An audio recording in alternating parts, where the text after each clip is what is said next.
Good morning, Jeff. How are you? Good. Good. How are you feeling? Okay, a little nervous. Yeah, I can understand. Yeah, they wanted to do it with me awake again, and it's like, I don't think so. Not for that, right? Maybe for Yeah, other things, once was enough. yeah, I'm sure. Okay. Well, I'm glad to see you. I wasn't sure if I was going to see you this morning or not. Oh, well, the surgery's not till this Thursday. Oh, okay. I'm I sorry. haven't had the surgery yet. Oh, okay. Yeah, Oh, I'm confused then. Sorry. Did you get Bill's presentation? I did. Okay. Does he want me to show it? It Would said you on mind? it said on his email that he wanted to show it. Oh, okay. I guess we could. But either way works for me. Okay. He should be on in a few minutes. Yeah. Hi, Claudia. And Veronica, and Veronica, and Veronica, and Tiana.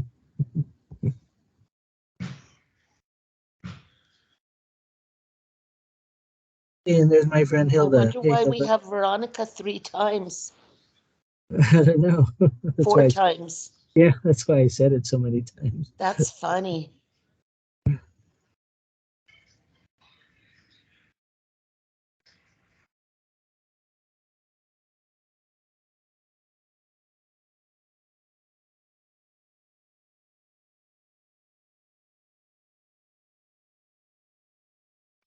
Hilda, Can she hear me? Yeah, she can hear you now. So you're having surgery? yes, When? Thursday. Thursday. Yeah. What they gonna do? They're going to do an angioplasty in my leg and put stents in. And then they're going to try and close the valves to my veins. The valves are stuck. So I've got blood flowing in both directions. Oh my. That's crazy. So Huh. I'm sorry I haven't called you back yet. No, I that's was okay. real busy on Friday. No, that's fine. Hi, Jeff. How are you? Good. How are you doing? Oh, How that's was nice to San see you. Antonio? Good. It was good. Good, good. A lot of good information. Any news? Any fun things? Any new changes? Nothing too specific. It's pretty much same kind of stuff. But Oh, huh. No nothing, laws have changed then, huh? no, nothing out of the ordinary.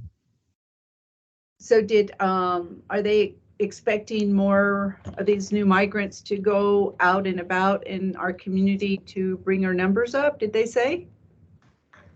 Yeah, numbers are down across all states. No, but now that a lot of them are coming in, are they talking about those migrant workers? I mean, it's just the same push for identification.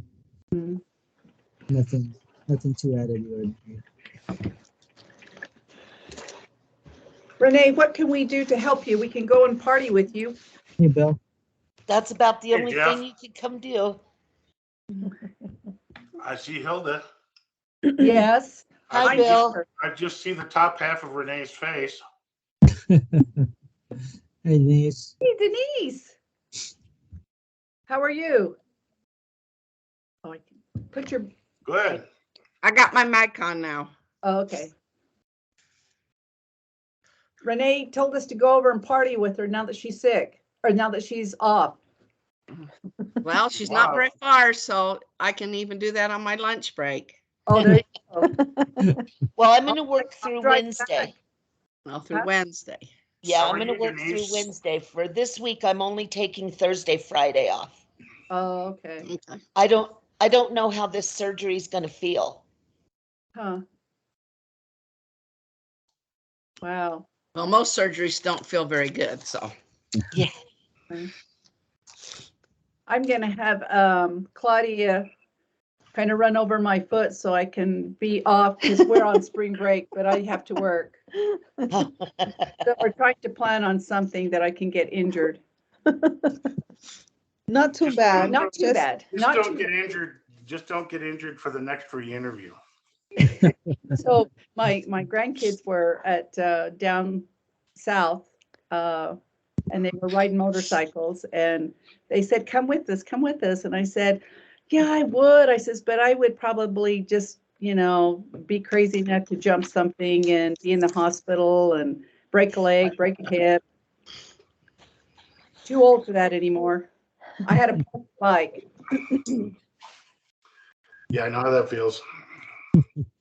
I sure would like to see Bill's Bansberg in person. Well, I think you will in the fall. Okay. We're going back to in-person meetings in the fall. Oh, good. Just. I'll attend in Yeah. person and see if I can meet with So them. that's the plan.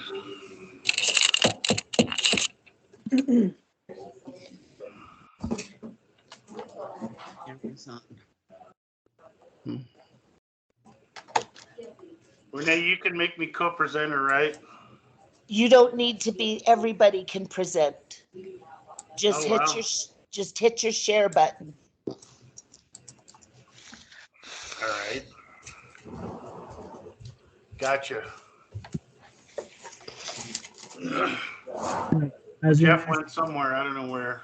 no, I'm still here. I can't see you. I think it's hanging on, so they may have shoved me to the back. There we go. You want me? Well,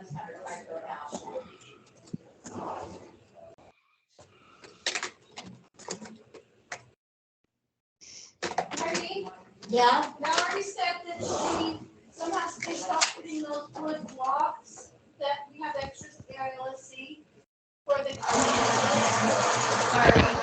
Remember we left all those wood blocks? Extras? She missed her, so she's gonna come in something and say, okay, told her when my meeting with Carrie going for all stuff. Yeah. Well, I'll take her over. Okay. Hey, Renee, Yes, it says the recording has started. yes, So you started sharing the recording already? yes, but it starts automatically when I come online, but when it gets shut down, the beginning part will be cut off. I'm gonna open up my share screen. Yeah, we see it. Okay. well, I'm sharing my screen currently. All right, well, then we can all share. Yep. Because sharing is caring. Right? All right, everyone. Looks like it's 9 o'clock by my watch, and want to make sure that we honor everybody's time. Are we okay to get started?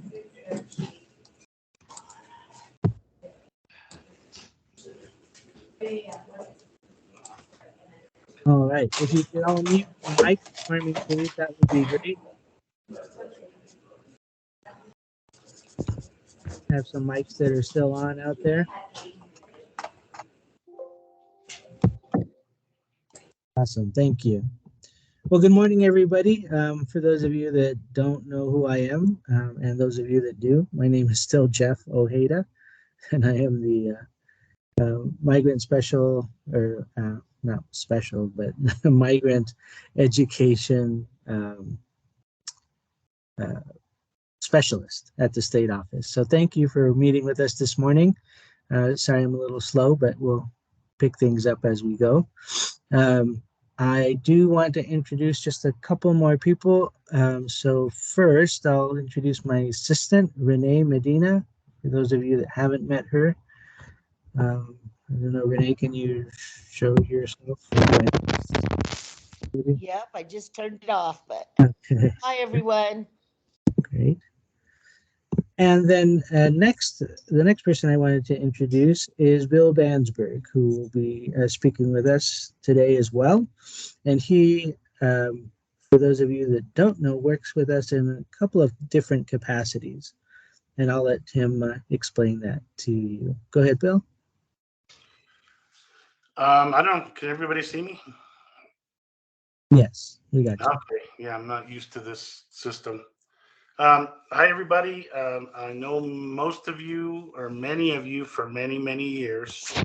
And tour, and also a lot of new folks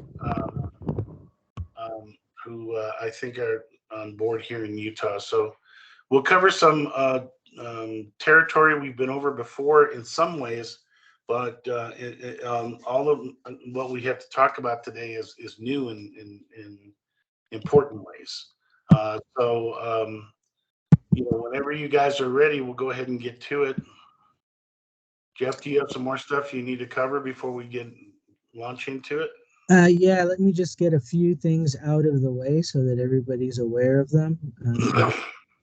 Ask questions towards the end, or if you have some questions now, we can cover them briefly. But first, I just wanted to let you know the situation on funding, because that was trying this year. So I apologize for that. It wasn't anyone in particular's fault.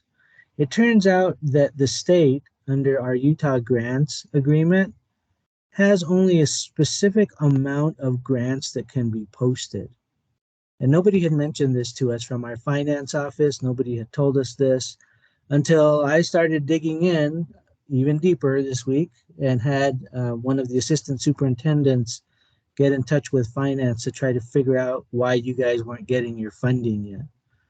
So in that search, it turns out that Utah has a specific number of grants that can be posted on Utah Grants, and we had met our capacity as a state.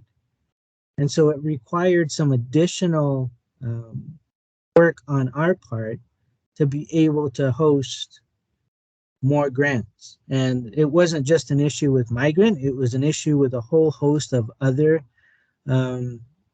programs as well. In particular, it was an issue also with some legislative grants that came through the legislative session this year. So it has been crazy to come up with that and figure out that that is the reason why you guys hadn't received your money. So you should have access to your money now. If you still don't, please let me know. I'll do some follow-up as well. But your business administrators now should have that allotment for you and should be able to send in invoices as they would any other year. Okay? And again, I apologize for the delay on that. It was just something that no one in the office actually knew until we started digging some more. So I apologize for that. The other thing that I wanted to mention to you was also in regards to funding, and it's actually in regards to homeless. And the only reason that I mention it here is because I know some of you both do migrant and homeless. And I wanted to let you know that in this past legislative session, there was $3.5 million that was allotted by the state for teen centers. I was just notified this past week that I will be running those grants and those fundings. So we are in the early stages of looking at how to implement that. There's nothing out yet on it, but there will be very soon. So keep an eye out for that. Okay. With that, we're going to try to go through as quickly as we can through the meeting. You're welcome to ask questions or type questions in the chat. That'd probably be easiest. One of us will always be monitoring, so we can see. Then, Claudia, looks like you raised your hand physically. Yeah. Jeff, I'm just wondering, do we know then, are you sending us an email letting us know how much it is that we each received or for funding? Yes, you'll be getting an email from me, but your business administrator already knows. Okay. Because they already have access to it. Okay. So they should be able to tell you, but if you want a confirmation or want to hear it from me, please let me know, and I'm happy to let you know what that is. Okay. Okay, sounds good. Thank you. For your migrant allotment. Yep, no problem. All right. So with that, Bill, can I turn the time over to you? Sure. Let me share the screen and I'll run the PowerPoint from my end. Okay. Sure. That's all right. Absolutely. Denise, was that a hand up or were you waving at someone? No, I'm just actually talking to my husband. Oh, okay. Hello, husband. All right, can everybody see that? Can everybody see my screen? Does it say Utah Migrant Education with some farm fields and sunset? Not yet. No? Nope. Nope, can't see it.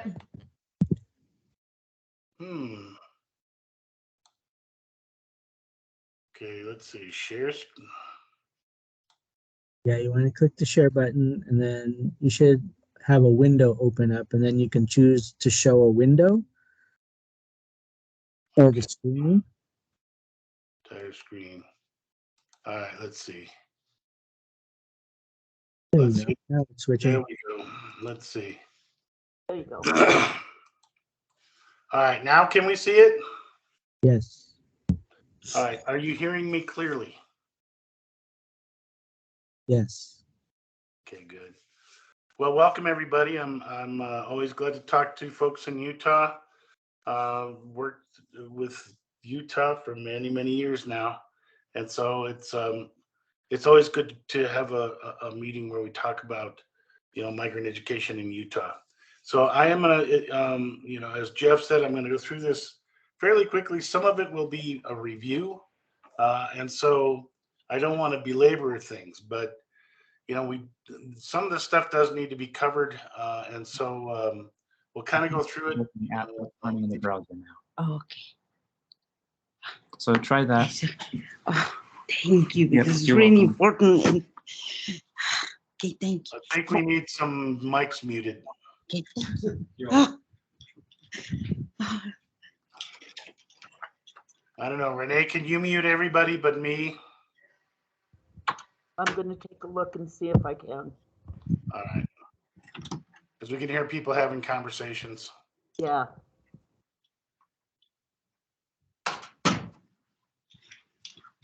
Okay, today we're going to cover, this is the agenda for today. I want to talk about the evaluation results of the migrant program, which we just finished the evaluation. We'll be, in the fall, we'll begin the conversation about the needs assessment. That's the continuous improvement model. We do that on a continuous basis, but the evaluation results were interesting. And so there are some things we want to go over with you. We want to talk about the results of the migrant family re-interview. And then we're going to talk some about identification and recruitment. Move on to Migrant Parent Empowerment Consortium, mention that and talk about that a little bit. And then Jeff will be having some conversation with you about M6, including security and the basic use. And he's already talked a little bit about migrant education funding. He may have some more to add at the end of this. So we'll go ahead and begin with evaluation results. Evaluation is something that we're required to do as part of migrant education. It's required nationwide, and each state is on a 2 to 3 year cycle where we're constantly trying to improve the program. This has been a very valuable way of doing things. Migrant Ed, I've mentioned this before, but Migrant Ed is one of the programs that, when Congress looked at years ago the idea of eliminating federal programs that weren't working, all of the different federal programs had to come up with ways to show that they worked, otherwise they got eliminated. There were several programs that were eliminated. Migrant Ed has always been managed to not only stick around, but get its funding increased because of this model. We have this continuous improvement cycle where we look at the needs, we do a needs assessment, and then we target our services on whatever the needs are. And then after a time, we evaluate the impact of those services. And by doing it, this continuous improvement model and having continuous data that the feds can look at and Congress can look at for states, Migrant Ed has managed to prosper and continue. So this is really important. It's not something we do just for, just to take up your time. I know you've got plenty of stuff to do. This is something that actually gets used. This stuff does get used with as justifications to justify the funding for Migrant Ed and to increase it. So we go through this continuous improvement cycle in Utah every 2 years. So we start with the needs assessment, which you guys all participate in. We collect data for the needs assessment.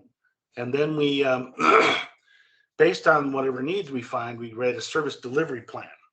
The service delivery plan is supposed to be what your funding applications are based on.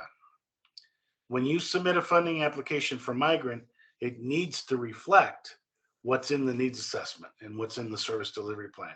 And then what we do is we come back and we evaluate and see if we actually made a difference. And we evaluate the things that we've put in the service delivery plan, not other things. So it's really important to be aware of this and know what's in it. Utah for 2021 had 3 major performance targets. Now, this was what was in our service delivery plan. Language arts achievement, math achievement, and English language acquisition. Those were the areas in which we focused our attention. You know, since Migrant is not a huge program, it doesn't have a lot of money, you have to kind of focus in on where you can get the biggest bang for the buck or where the biggest needs are. So our overall performance targets over the long haul are to focus on these 3 things. Language arts achievement. You know, we said by 2024 academic year, 41% of all migrant kids would be proficient. Now, the 41% was actually pulled out of the Utah plan that's submitted to the U.S. Department of Education, the state plan. It goes into the state plan where there are objectives for different disaggregated categories. And the closest category to migrant are English language learners.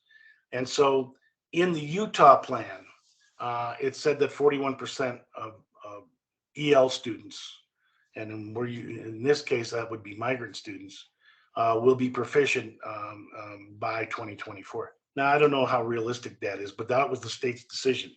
That's nothing we can affect. So we had to go with that number. The same thing with math achievement. It said 43% of migrant students would score at the proficient level in math on the state assessment.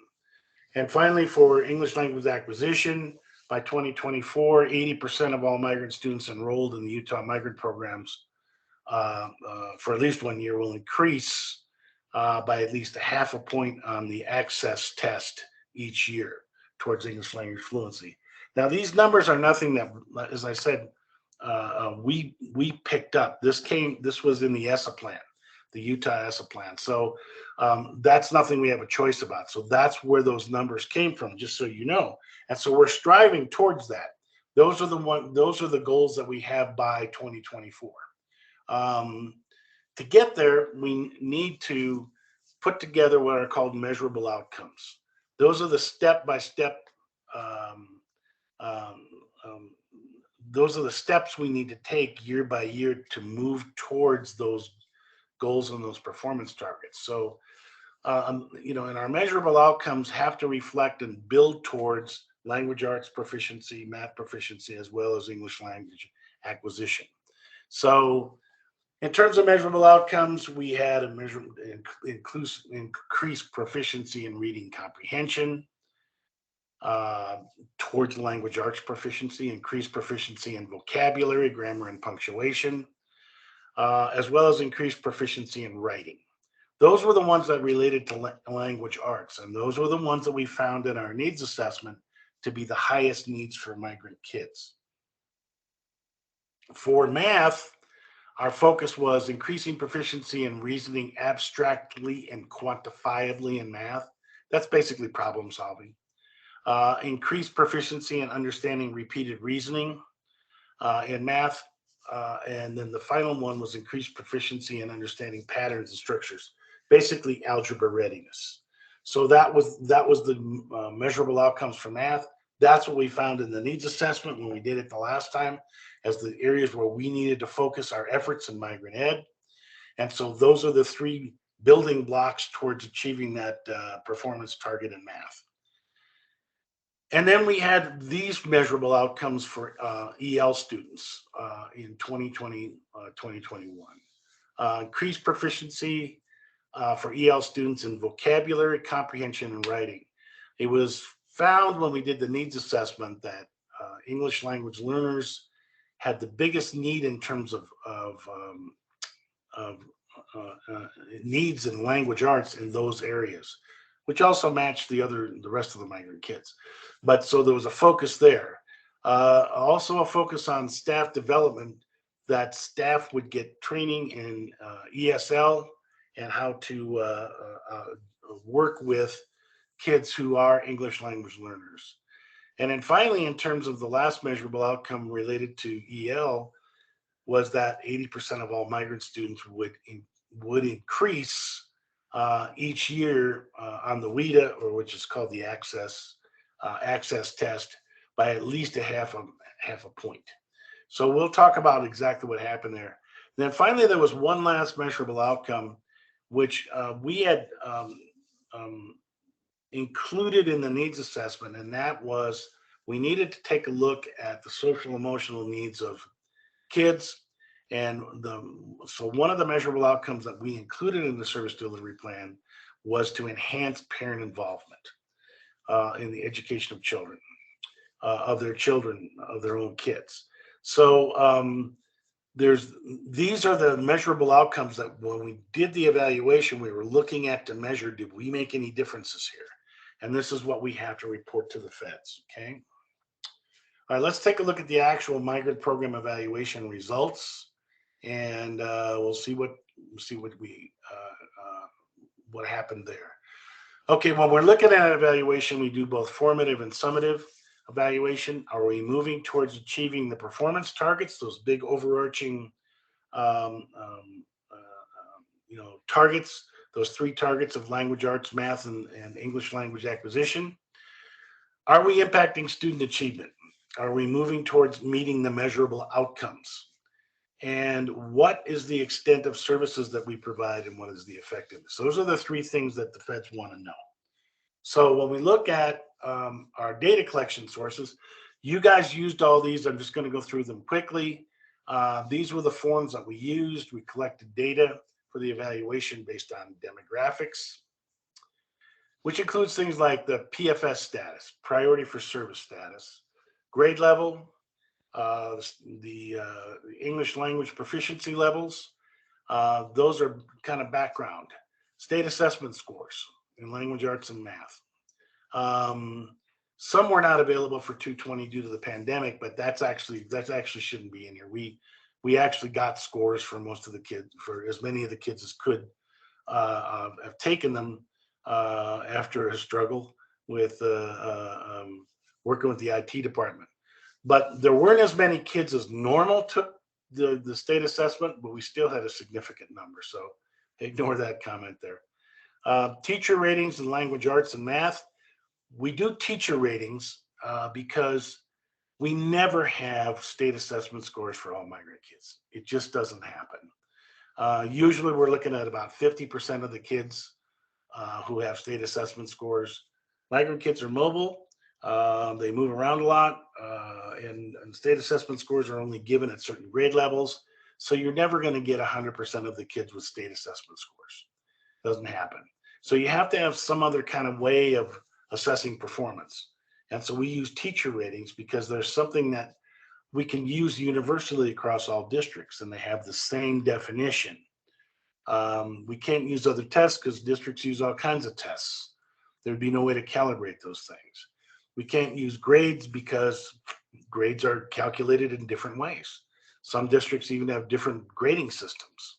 So the teacher ratings are a way that we can put everything on the same level and figure out from district to district what performance is. We have a teacher survey that we do with administrators and teachers to ask about impact. We have a survey that people fill out regarding the implementation of whatever services they implemented for migrant. We have a survey for parents. And finally, we have a survey of whatever you think the most effective strategies are. And we do collect data, a lot of data, to back up our evaluation from the Migrant Literacy Net. So I can't, I want to emphasize that the Migrant Literacy Net data is very significant in being able to show that we've accomplished what we hope to with migrant kids. And I'll show you here in a second. These are the forms. You've all seen them, so I'm just going to go through them quick. Collect teacher ratings on the language, arts, and math form. You've seen those. You collected this data. We also collected using the administrator teacher survey, which changes each year. We've used forms similar to these in previous years, but when we do the needs assessment evaluation, please don't make the error of pulling out forms from previous years, because they always change to in some ways. So these are different questions on the administrator teacher survey this year than they were previous years, because they're based on the results of the needs assessment. So we used a teacher administrator survey. We collected data on that. We collected we did an implementation survey where we asked people to actually rate what kinds of services they were providing and to what degree. And then we also did a parent survey where parents were asked to respond to what they thought the impact of the migrant program was. Finally, we just asked you open-ended questions about what you thought the most effective strategies were. All right, so let's take a look at results. All right, for evaluation results, when we look at Utah State Assessment scores, for language arts, we have in Utah for this past year, 505 migrant kids. Now that's, I'll be honest with you, when I started working with Utah, there were over 4,000 migrant kids. The number keeps dropping every year. So I think one of the things that probably needs to be discussed is, enhanced recruiting. I don't think the drop is an accurate reflection of what migrant families are out there. I think there's significantly more than 505 kids, but that's what we've got right now. And that, of course, affects funding levels very significantly. When you go down from 4,000 kids, which was what Utah was getting funded for under the hold harmless, and now when you're looking at 500 kids, it's going to be a significant drop in funding. So it's something that should be discussed, when beyond this particular presentation, and that is, enhancing recruiting and making sure that you do things like, you've got a new data system now. It's really, really important that you get those COEs in right away. When you get them, it's really important to get it into MIS 2000 right away. Anything that's not in by the end of the year won't get counted. So that's all part of this. But digressing on this, but we'll talk more about this later. When we look at evaluation, we had 147 kids that took the language arts assessment out of 505. That's less than 32%. It's the same thing for math. We had 158 kids we have state assessment scores who are migrant kids. That's less than 32% of the total migrant kids in the state. Out of those kids, 12.2% who completed the state assessment in language arts were proficient. That's not a surprise. That's kind of what we see in many other states. 9.5% of the kids who completed the state assessment in math were proficient. So we got a long way to go to achieve that 41%, 43% that we put in our performance target. But this is one of the issues with migrant ed is how do we enhance and how do we increase proficiency in reading and math? And that's why that's our target. So when it comes to the state assessment, which is really, really difficult to show great gains on, the state assessments are dealing with the entire, area of language arts, the entire area of math. And they're only scoring using a rubric score, which is what the feds ask for. And the rubric score is, 1 is below basic, 2 is basic, 3 is proficient, 4 is advanced. So it becomes very difficult to show a lot of progress. I mean, you can have a kid that you're working with, and they might have started out as a 2, which is basic, and you work with them, for months, a migrant student, and they might make a lot of progress, but they're not quite up to 3. So when they take the state assessment, it'll show that there's no progress at all. That's what it'll look like. But that's not exactly accurate. And so that's why we add these other kinds of performance pieces so you can make a case. Yeah, we're not showing a whole lot of, a great percentage of kids that are proficient, but we are showing a lot of progress. That we can do. And that's what this evaluation has showed. When it comes to the state assessment, this is one of those things that it's very difficult to show progress. But when we look at teacher ratings, we've got a little bit better situation in that the teacher ratings showed that as far as language arts proficiency, 17% were proficient, and almost 22% were proficient in math. So that's getting, closer to almost half of what our goal is. And the teacher ratings are accepted by the feds because we can show that they correlate with the state assessments. We've been able to show that they do in many states. So when we're looking at this, one of the important things to realize is that we use these teacher ratings. They're very, very important because they're a way to show progress that we very seldom can show using state assessment scores. We are required by the feds to use the state assessment scores, but the teacher ratings become critical. And as you'll see here, in several grade levels, we can show that the kids are reaching the goals. Maybe not as a whole, but in many, many grade levels. And so let's take a look at that here real quickly.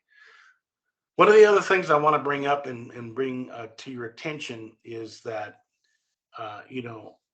the number of priority for service kids identified in Utah is very, very low. In most states, if a state had 500 migrant kids, you would expect the priority for service kids would be somewhere around 350 kids. That's usually what it is. Why do you care? Well, you care because it affects your funding. The more priority for service kids you have, the more funding. And for some reason, people don't identify and never have in Utah priority for service kids. You've only got 33 identified out of 500. Now, what makes a priority for service kid? A priority for service migrant student is one that has had their education interrupted within the last year. In other words, they've had a QAD within the last year, which is many, many of the families, and a student who is at risk in some fashion, at risk academically, which you can show all kinds of ways. If they're less proficient on the state test, that's at risk. And so that's a subjective judgment. But this is another discussion that really needs to be held as part of these meetings, is that Utah really, really needs to start identifying a whole lot more priority for service kids. It's going to help your funding. It's going to help your local funding, and not including them in the new system, the MIS 2000 system. If you don't indicate that a child is priority for service, they're not going to be on the list. So, I'm just making the point that you've only got 33 out of 500 kids. That's really not anywhere close to accurate, but that's all we had to base the numbers on. So if we look at evaluation results, there were increases in language arts in some of the key grade levels, in grades 2, 6, 7, 8, and 12. Some of those increases were significant enough that they actually meet the standard, meet what our goals were. The same thing for mathematics. There were significant increases in grades 4, 5, 6, 7, and 8 in teacher ratings when it came to proficiency in math, as well as language arts. So that's good stuff. That's the kind of stuff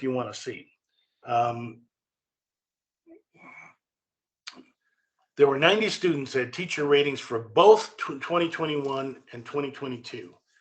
And when it comes to the breakdown, like reading comprehension, there were gains exceeding the goal of half a point increase in ratings each year for grades 3, 6, and 7. For kids in terms of vocabulary, grammar, and punctuation, there were gains that exceeded the goal of half point increase each year for grades 2 and 7. And as far as writing is concerned, 97% of parents strongly agreed or agreed that the Migrant program is effectively helping their children become better at writing. This is all really good stuff. This is the kind of stuff that the feds look for in the evaluation. We also look at, in terms of language arts, very significant gains on tutorials, online tutorials that kids took on the Migrant Literacy Net. There were gains on 109 different discrete language arts skills for Utah migrant students this last year. Students averaged a 32% gain in proficiency across all of these 109 skill areas. I pulled off a chart, I pulled out, I think, the top 16 and just showed what kind of gains they were making and in what skill areas. And so you can kind of see here, we're looking at, it's a variety of different skill areas. Vowel combinations, digraphs, sentence segmentation, that's in Spanish, punctuation, math vocabulary, things related to comprehension like retelling and main idea. So you can kind of see that there's a list where kids are making significant gains on these online tutorials. And so I would strongly encourage you to use the Migrant Literacy Net as a supplemental tool. It's not a replacement for curriculum, but it is certainly a supplemental tool. It can be used heavily in the summer. It can be used for tutoring, with migrant students who might have certain needs that you can assign them online tutorials. But this is where we get a lot of our data, which shows that the Utah Migrant Program is making a difference. And so if you don't use the system, we have no data. So it's really important to use the Migrant Literacy Net if you can. And now we have, in addition to language arts tutorials, we've just added a whole lot of math tutorials. And so we can show gains in both language arts and math for folks who use the online tutorials that are on the system. But I'll talk more about that in a bit here. In terms of math, there were students that had increases in reasoning abstractly in math that were more than our goal in grades 3 and 7. There were kids that had increases in more than our goal in grades 5 and 7. And as far as algebra readiness, there were gains exceeding the goal in grades 2, 5, and 7. So all of that's good. That's really powerful stuff that we can show the feds. We are making a difference. You guys are doing a good job. And it'd be nice if it was all grade levels, but that's not the way things usually go anywhere. So these are good. These are really important factors to be able to show. As far as EL services, according to our surveys of administrators, teachers, and parents, we are successfully moving students across all grade levels towards English language proficiency. We had 51 students of all of the EAL kids, which I think we had a couple hundred, that had scores for both years. The scores show an increase in proficiency in grades 2, 3, 4, 5, 6, 7, 8, 10, 11, and 12, almost every grade. There were significant increases of half point or more in 2nd grade, 4th grade, 5th grade, 6th grade, 10th grade, and 12th grade. So that is, once again, powerful evidence that we're making a difference. And so that's really good stuff to show in the evaluation.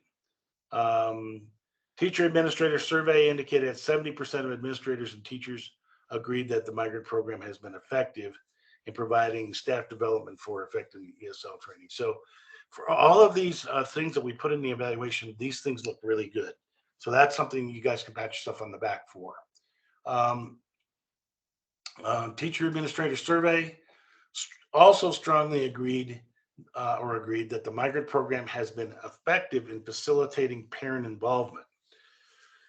it's interesting because when we did this effective strategy survey that it was open-ended and you guys responded to, we got 56 of those surveys back from you, which is across 13 districts, which is pretty good. And it was very interesting because when we asked people what was the most important overall strategy for affecting migrant students academically, it was overwhelmingly, you said it was parent involvement. So along with these other things, you know, MEP coordination with teachers, that was important. Summer school, using the Migrant Literacy Net, ESL instruction, etc. But parent involvement was overwhelmingly the strategy that you said was the most effective in having an impact on migrant kids academically. So it is something to really focus on and be aware of. And we have, you know, some propositions or some things that we would, you know, ask people to become more involved in because they do enhance the parent involvement angle. This is the overall results of the evaluation. Overall, looks really good. You know, my general comments in terms of the evaluations, I think the numbers of migrant kids in Utah are too low. I think there are many more kids and families out there. Certainly, the identification of priority for service kids needs to be remedied. That will affect your funding. I would also strongly recommend that, our recommendations in the evaluation are that, you know, different kinds of parent involvement strategies be employed and looked at because it seems to be making a lot of difference. So that's the evaluation results. Let me ask you if you have questions or comments. During your conversation with us, Bill, Penny had written in a question in our chat, and I responded. So let me just read it out loud so everybody's aware. Okay. The question was priority for service. What state assessment score qualifies this? In my response, I said language arts and math both could be used for PFS identification, and the scores 1 or 2 can be used as well. Yes, there is, and I'll be glad to distribute, get it to you, Jeff. There's a whole list of things that can make that you can judge students at risk, and so therefore make them priority for service. In addition to state assessment scores, there's things like, are they English language learners? There's a whole list of things that might be useful for people, and it really is kind of up to you guys to whether to adopt that list or not. Yeah, we've had this conversation before, and there was an email that went out from Renee with an attached document that specified what identifies PFS students. I know Renee sent that out because I made a point to have her do that. But if you didn't receive it, just let me know because that did go out earlier this year, I think, if I'm not mistaken. But yeah, I'd love to see what you have, Bill, and we can open up a broader conversation about how we want to address that. But it is something that we need to address in the state because it is an issue. And I think, part of, and I know that, we're partially responsible for, closing down, we're 100% responsible for closing down maps. And then therefore you guys had to go to a new system. And I think there's some startup issues that will always start anytime you're dealing with a new system. But one of the things that, I notice and I think is really important is that really need to increase the priority for service numbers. They're there for sure. It's just a matter of increasing them. And I think that, it's going to be a question. The only question that the feds are going to have when they look at this evaluation is 33 priority for service kids. Really? That's all you've got? That doesn't make any sense. And so you're probably going to hear about that one, Jeff. But so it is really an important thing to, talk about. And are there any other questions or comments? Overall, it's a really good evaluation. Yeah, Bill, I mean, Hilda has a question in regards to wanting to know if charter schools are included in this. And yes, they are. So charter schools are certainly welcome to participate in the migrant program.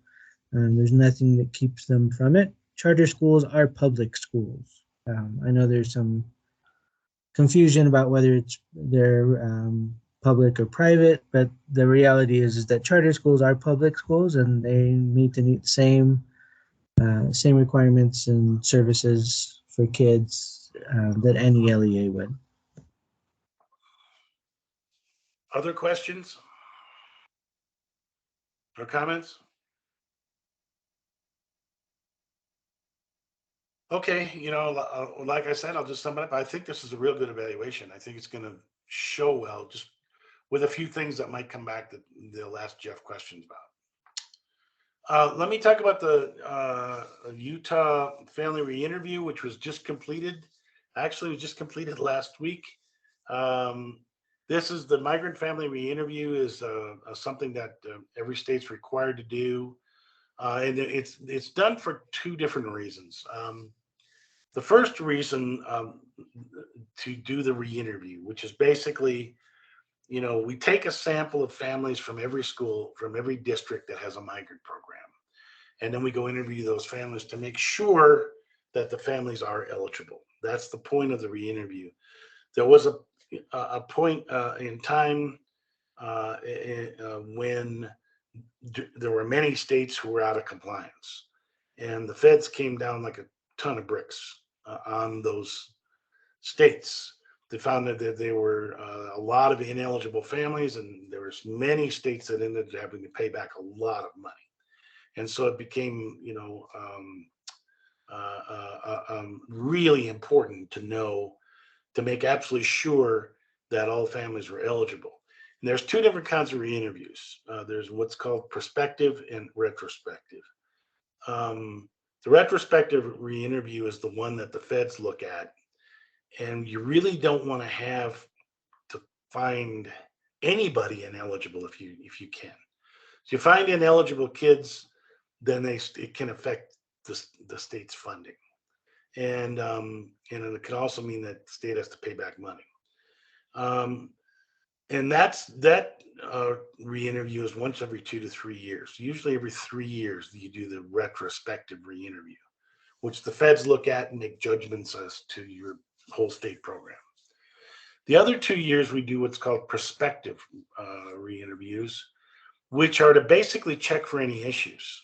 So this year, that's what we were looking at is, are there any issues? Because if we find any issues, we can fix them and we can get those kids off the rolls. And so when we do the next retrospective re-interview, there won't be anybody ineligible. So you definitely don't want to find anybody ineligible if you can help it. So this year, in order to really do a check, we want to make it just very, very close to the same process when we do the re-interview as when we do the retrospective ones. So we don't want to make it any different because we want to make sure we find if there's any issues. And so we interviewed families of 81 migrant students to assure eligibility. Now, 81 was a representative sample that would be acceptable to the feds if we did a random sample of kids, and we random sampled kids from every one of your districts, at least 13 of them, to look at, if the families were eligible. And so they can't expect, it would be ridiculous to expect that states re-interview every single family every year. That would be crazy. It would take too much time. So what they do is they allow you to do a random sample, statistically reliable random sample. So we were able to get by with 81 kids to assure eligibility in Utah. So the COEs of families were randomly selected, and I know you all participated. We got, anywhere from, depending on how many kids you've got, anywhere from 3 or 4 COEs for your district all the way up to 30 COEs, depending on how big your district is in terms of migrant. The interviews were completed between November 2021 and April 2022. So it was over a long period of time. Hilda, which all of you know, Hilda Lloyd was the re-interviewer, and she's excellent at it and really knows her stuff. And she did interviews that were both in person and by phone. So she did both of those kind of re-interviews. In addition to looking at, and we have a protocol form, and here it is on the screen, that's just the first page of it, that will ask the questions that are necessary to see if a family's eligible or not. And then Hilda, in addition to that, also asked families about what their needs were in relation to the migrant program. So that's a second part of the re-interview that we always do, because we want to get a handle on it. It's really important for you to know in the local districts what are the needs of the families. And see, that's something that I didn't break out in terms of my district in the evaluation, but I can in any districts who's interested. I'll be glad to give you a chart that shows for your district what the parents say the needs are, provided you had enough parents who were interviewed. Because we collected this needs data both from Hilda as well as from the evaluation itself. We use the same needs survey or the same evaluation survey. So we do have that information if anybody wants it.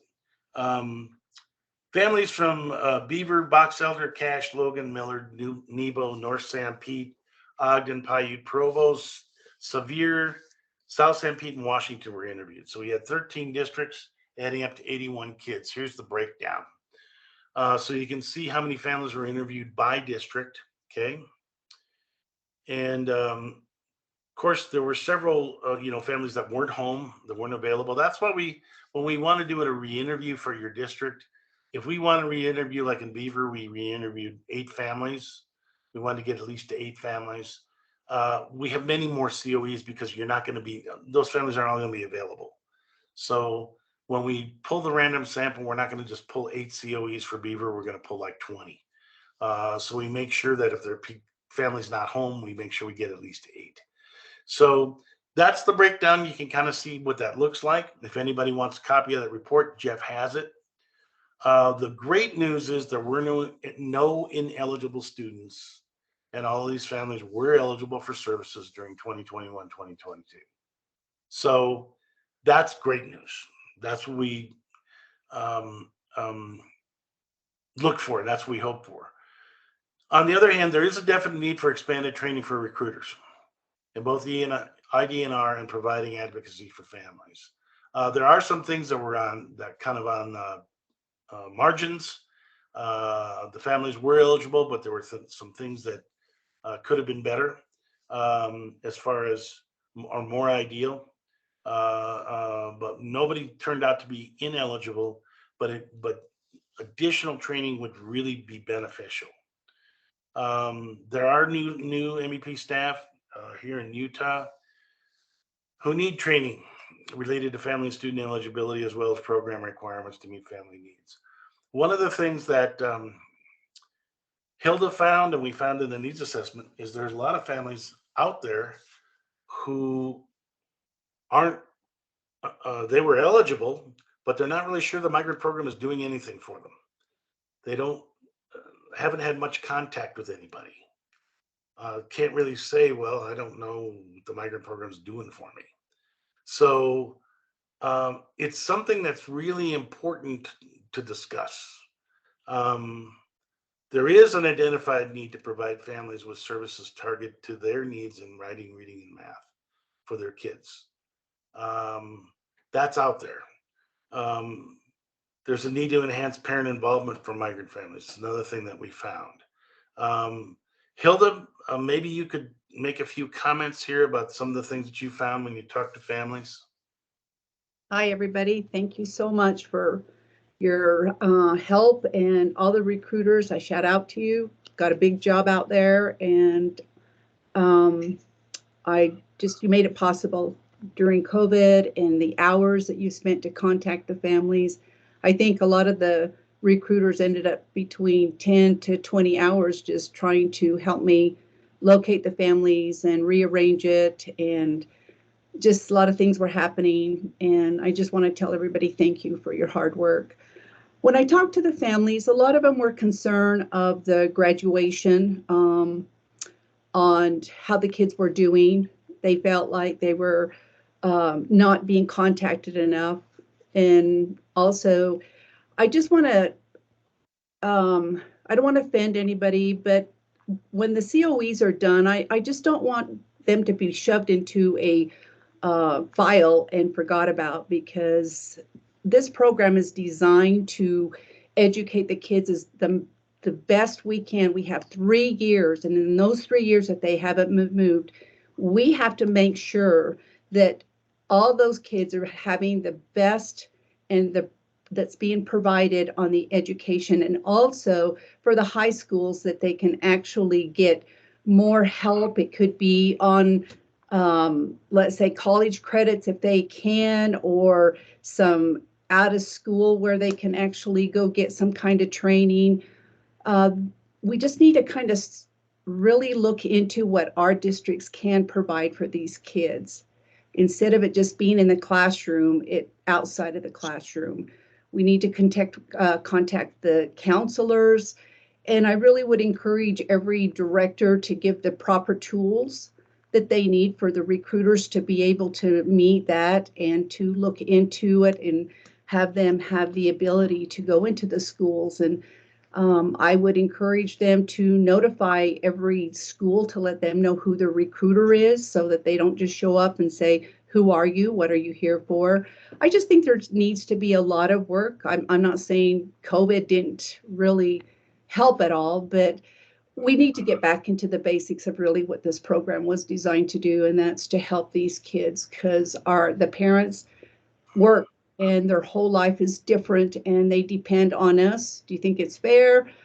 I'm not saying that. I'm just saying that they just need our help. The parents do need our help to at least be the middle person between home and school, and just to kind of heads up, they need to do some home visits. I found a lot of families that were not even been visited or have little contact, and even a phone call would just kind of be out there to let them know how their kids are doing.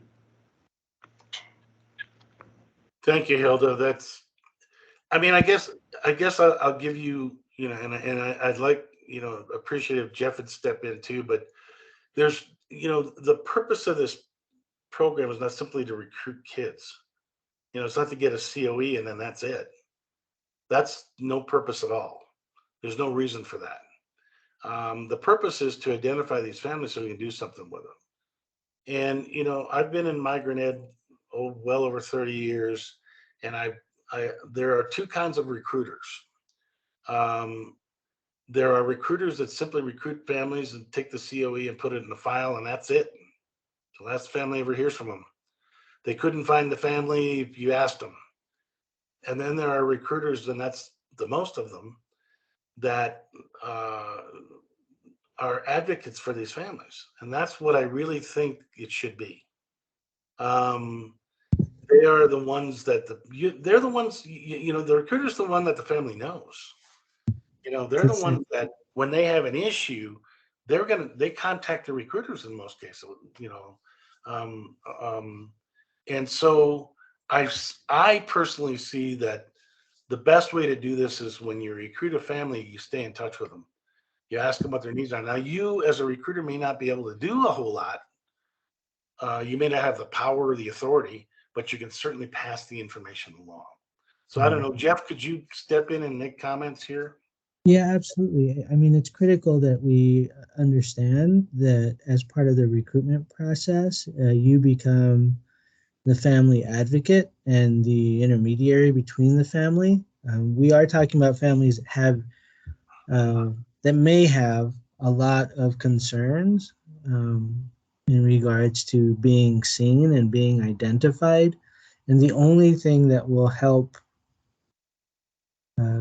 calm those nerves and that anxiety is knowing that there's someone that actually cares. And I know you guys do a great job of that, We just need to make sure that that's happening across the board everywhere. And we do have new people that are working in migrant ed this year, and so I want to make sure that that's very clear.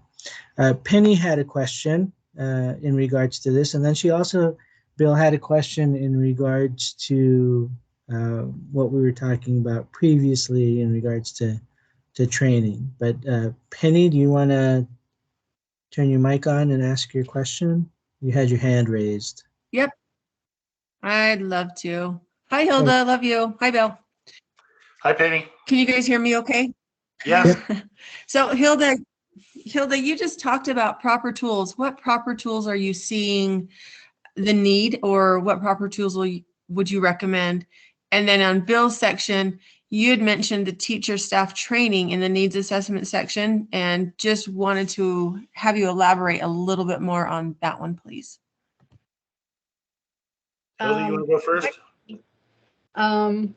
So I think with the proper tools, what I look at is just really getting in meetings with your recruiter and just kind of lay out who's coming, what's going on into the school system counselors. I think it's just once a month, twice a month, just to kind of know if there's families coming in, what's their need, how many kids we are going to have graduating, what's going to take place for them, I think it just, I just think there's just not enough communication between the recruiter and the director or whoever's involved, because both parties have to come together to get the results. The recruiter cannot get all the answers because she's getting pulled from all different directions.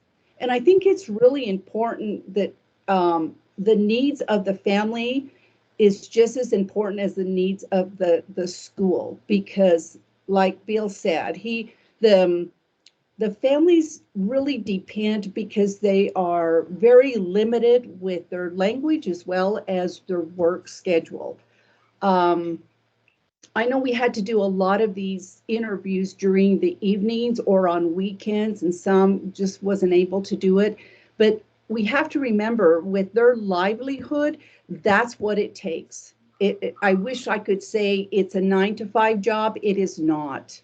It's where the families and the time has to kind of go around that to be able to meet the needs of the families, because this is what this whole program is designed to be, is to meet the needs of home, at the school. Once you get those working together, you'll start seeing more families come in, because we have to kind of go out there and advertise for this program. So the tools to me would be just what works and what's not working out there with your recruiter and the director or whoever is going to be involved in this.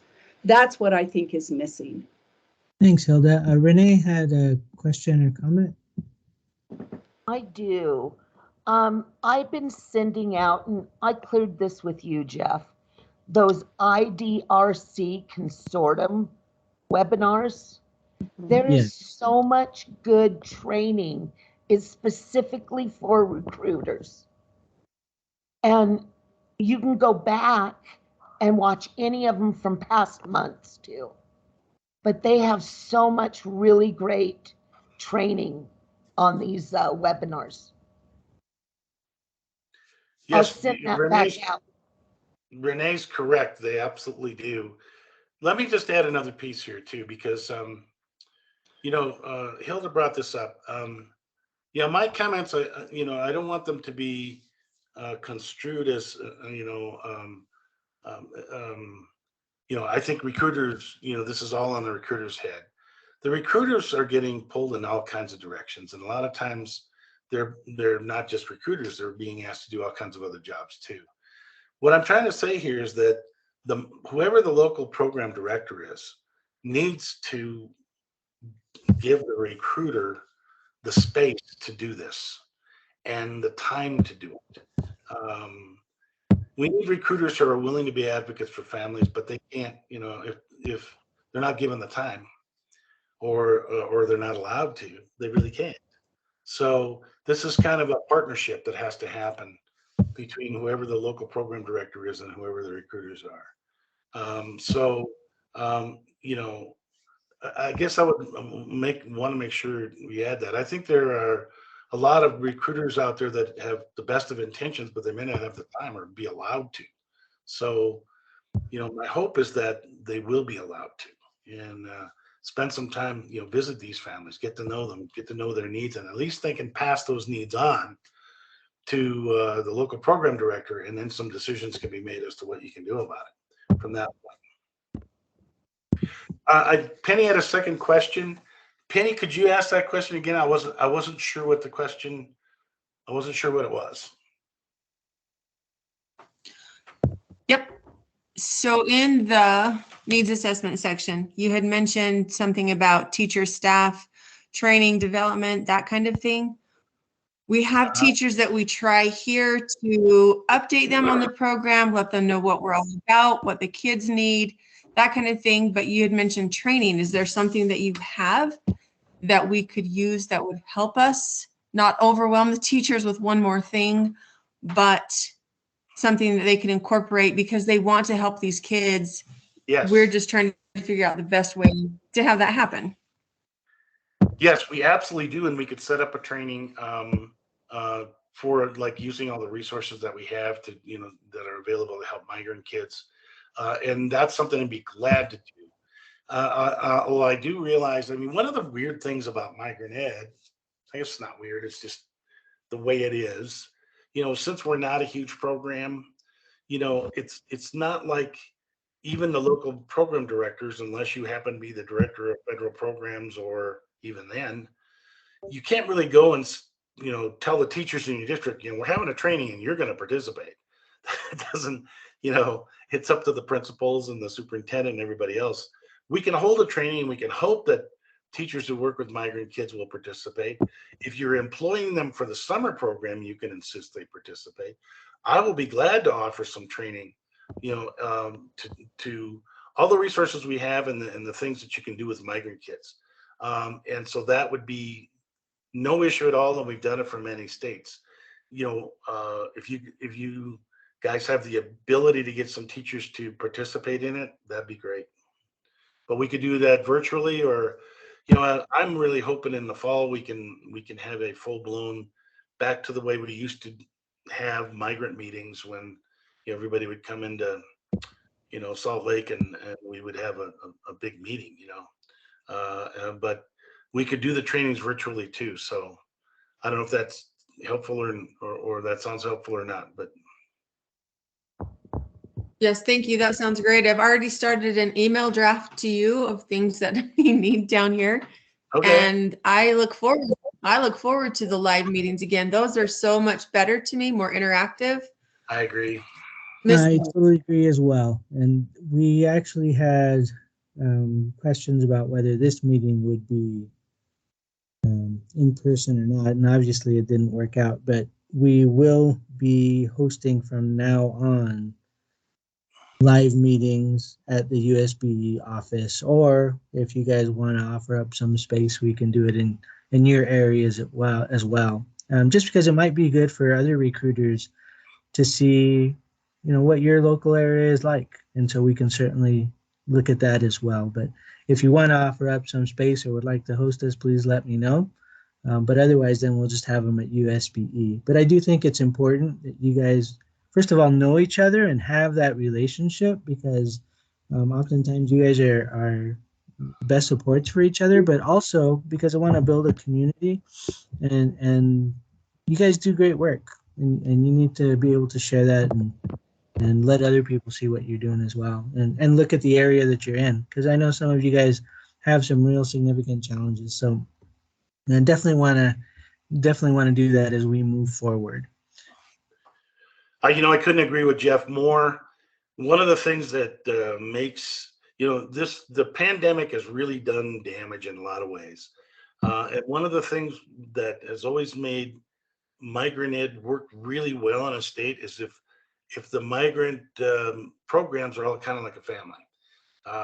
And it used to be that way in Utah. And I think this kind of stepped in the way of it in some ways.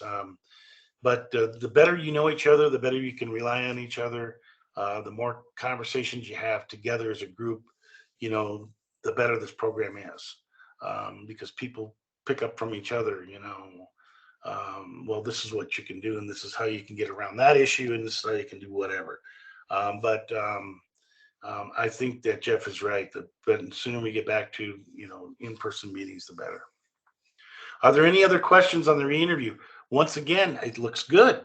It looks very good. I think there was some, things that were raised, which is what this purpose of the prospective re-interviews are. And so we need to look at maybe more additional training. I think Renee makes a really good point. The IDNR consortium has some really good training for IDNR. So you should avail yourself of that, both recruiters and local program directors. Any other questions related to this?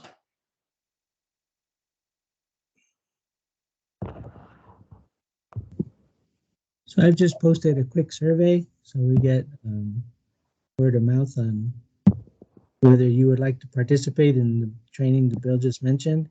Yes, no, maybe, then click submit. It'll take a moment to do that.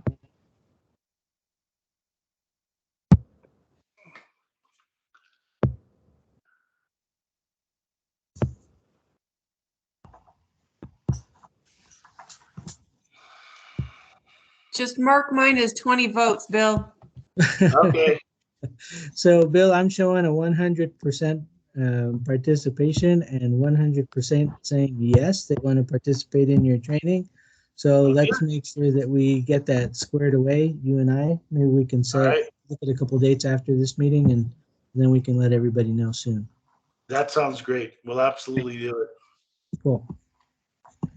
Okay, if it's okay, I'm gonna move on to the next piece now. I know that what we're gonna talk about now is maybe something you all know. So I'm gonna go through it quickly. But I know that there's also some new folks that are new to the program, and so this might be helpful. If you have any questions, just stop me. As I said, I think because it's covering eligibility issues, it's probably really familiar to most of you. So Jeff and I talked, and he thought it would be important that we cover this because we do have some new folks who may not know some of this stuff. So like I said, I'll go through it fairly quickly. If you have questions, please put them in the chat box. We'll talk about eligibility for services. This is a guide that's available, and we'll get it out to you. That gives kind of it gives an overview explanation of the purpose of Migrant Ed, and also all the pieces to identify and make sure families are eligible. All of these resources in this guide you can use, and some of them you might have to get from Jeff, but these are all things that could be useful to you. We cover this. What is a migrant? A migrant is we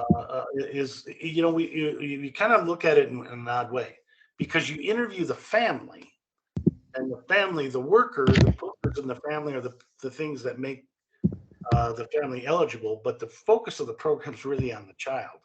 Now, you can't have a situation where the child and the worker are the same person. They're out of school youth.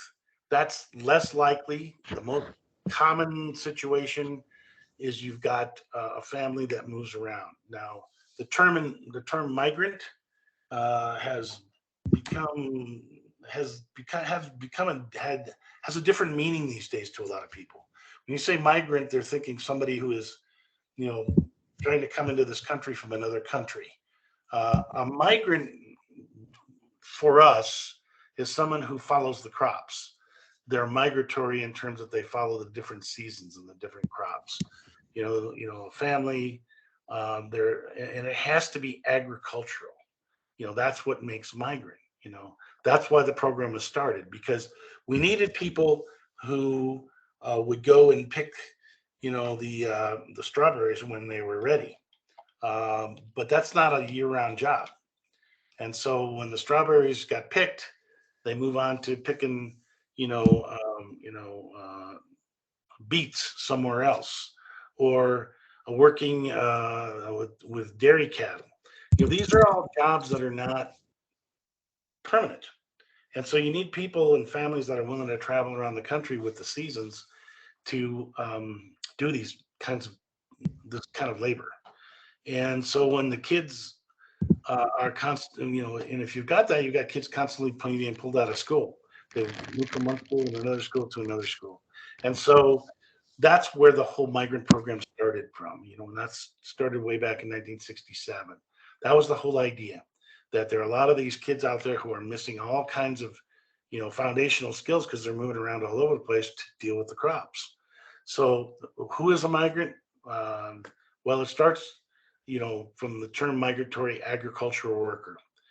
And a migratory agricultural worker is an individual or a family who's made what's called a qualifying move in the preceding 36 months. A qualifying move is they move from one district to another. Can't be within your own district. It can't be, a family that, was out in Paiute, and they moved from somewhere out in Paiute to another place that's still in the Paiute district. They're not migrant. They didn't move. If the kids haven't moved to school, they're not migrant, or they don't count for this program. They actually have to move from district to another district. So that's one of the key things. And families or students are eligible for services for 36 months. So if there's a qualifying move, families are eligible for 36 months. Now, if there's another qualifying move, that starts it all over again. So you have to be aware, and you can't simply get a COE, sign it and stick it in the file and not worry about it. You need to check on the family every year. Because if the family has moved, then they and come back again, they get a new qualifying arrival date. And you could have a family, even though the services are available for 36 months, they're 36 months for every qualifying move. So you could have a family, a true migrant family, that the kids could be eligible for migrant services and your district eligible for migrant funds from the time the kids are in kindergarten all the way till they graduate from high school, as long as the family makes qualifying moves regularly. So keep that in mind. You don't want to take a COE, sign it, stick it in the file and say, okay, we got them. We're not going to check on them for 3 years. It's important to check on them, and you have to check and make sure. There's other reasons too. A lot of times you have families that, and this can affect your funding. You have families with young kids. Well, you don't get funds for kids that are under 3 years old. You have migrant families that have kids that are infants and 1-year-old and 2-year-old. As soon as those kids become 3, it's eligible for funding. So you want to make sure you keep track of that and make sure you're aware of, on your COEs when kids become of age, so they're eligible to be in the migrant program. Okay. Migratory child means a child or youth who made a qualifying move in the preceding 36 months. As the worker themselves, because that can happen, but more likely with a family, with or to join a parent or spouse who's a migratory agricultural worker. Purpose of the migrant program is to provide academic assistance to students. That's the purpose. It's not to have field trips. It's not to take kids swimming in the summer, although you can do that if you want. The purpose is that the kids get academic assistance. This program was started when there was a realization way back in the 60s that less than 20% of migrant students were graduating from high school. And so that's one of the reasons that this program was started. So it's here to provide academic assistance. Now, sometimes we get involved in other things like health issues, because that can affect academics. Sometimes in our migrant programs, we may, particularly during summer programs, we may be, having health institutes where you get, folks to come and provide, dental or, optical services for kids, or health checkups, etc. That's all good, and that's wonderful if you can arrange that. But the purpose of this program is to provide academic assistance, particularly in 4 areas: reading, math, readiness for school, and graduation from high school. That's what's in the law. Okay, so keep that in mind, that is the purpose of the program. Okay, what's a qualifying move? Qualifying move is that a family needs to move from one residence to another residence, and from one school district to another school district. There are some exceptions. They don't exist in Utah, so I'm not going to spend a lot of time talking about them. Basically, what you've got to find are families that have moved from one district to another, and they've actually moved residences. Okay, so the kids are actually, there's an impact. It's logical. It's just common sense. Kids are moving from one school to another school. Then there's an impact on the kids. They're getting pulled out, because the family has to move due to agricultural, due to economic necessity, and they're following the crops, or they're doing agricultural production work. All right, who's eligible? Children ages birth to age 21. You don't get funding for kids until they hit age 3, though. So, but they are eligible. So you can provide some services, just not going to get funds. Once kids hits age 22, they're no longer eligible.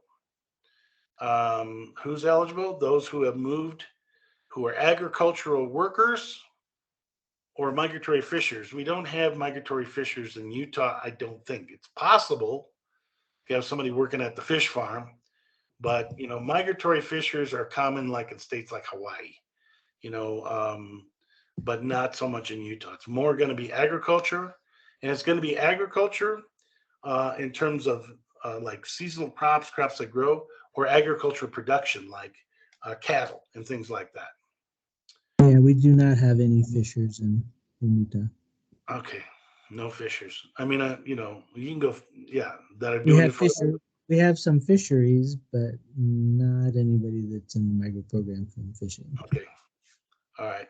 So you don't need to worry about that. This is agricultural work, and kids are eligible for 36 months from their most recent qualifying arrival date.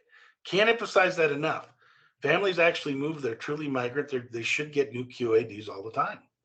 You need it, and I know it's a little bit extra work, but anytime a family moves and it's a qualifying move, they should be getting a new COE. And so that's really important for folks to know.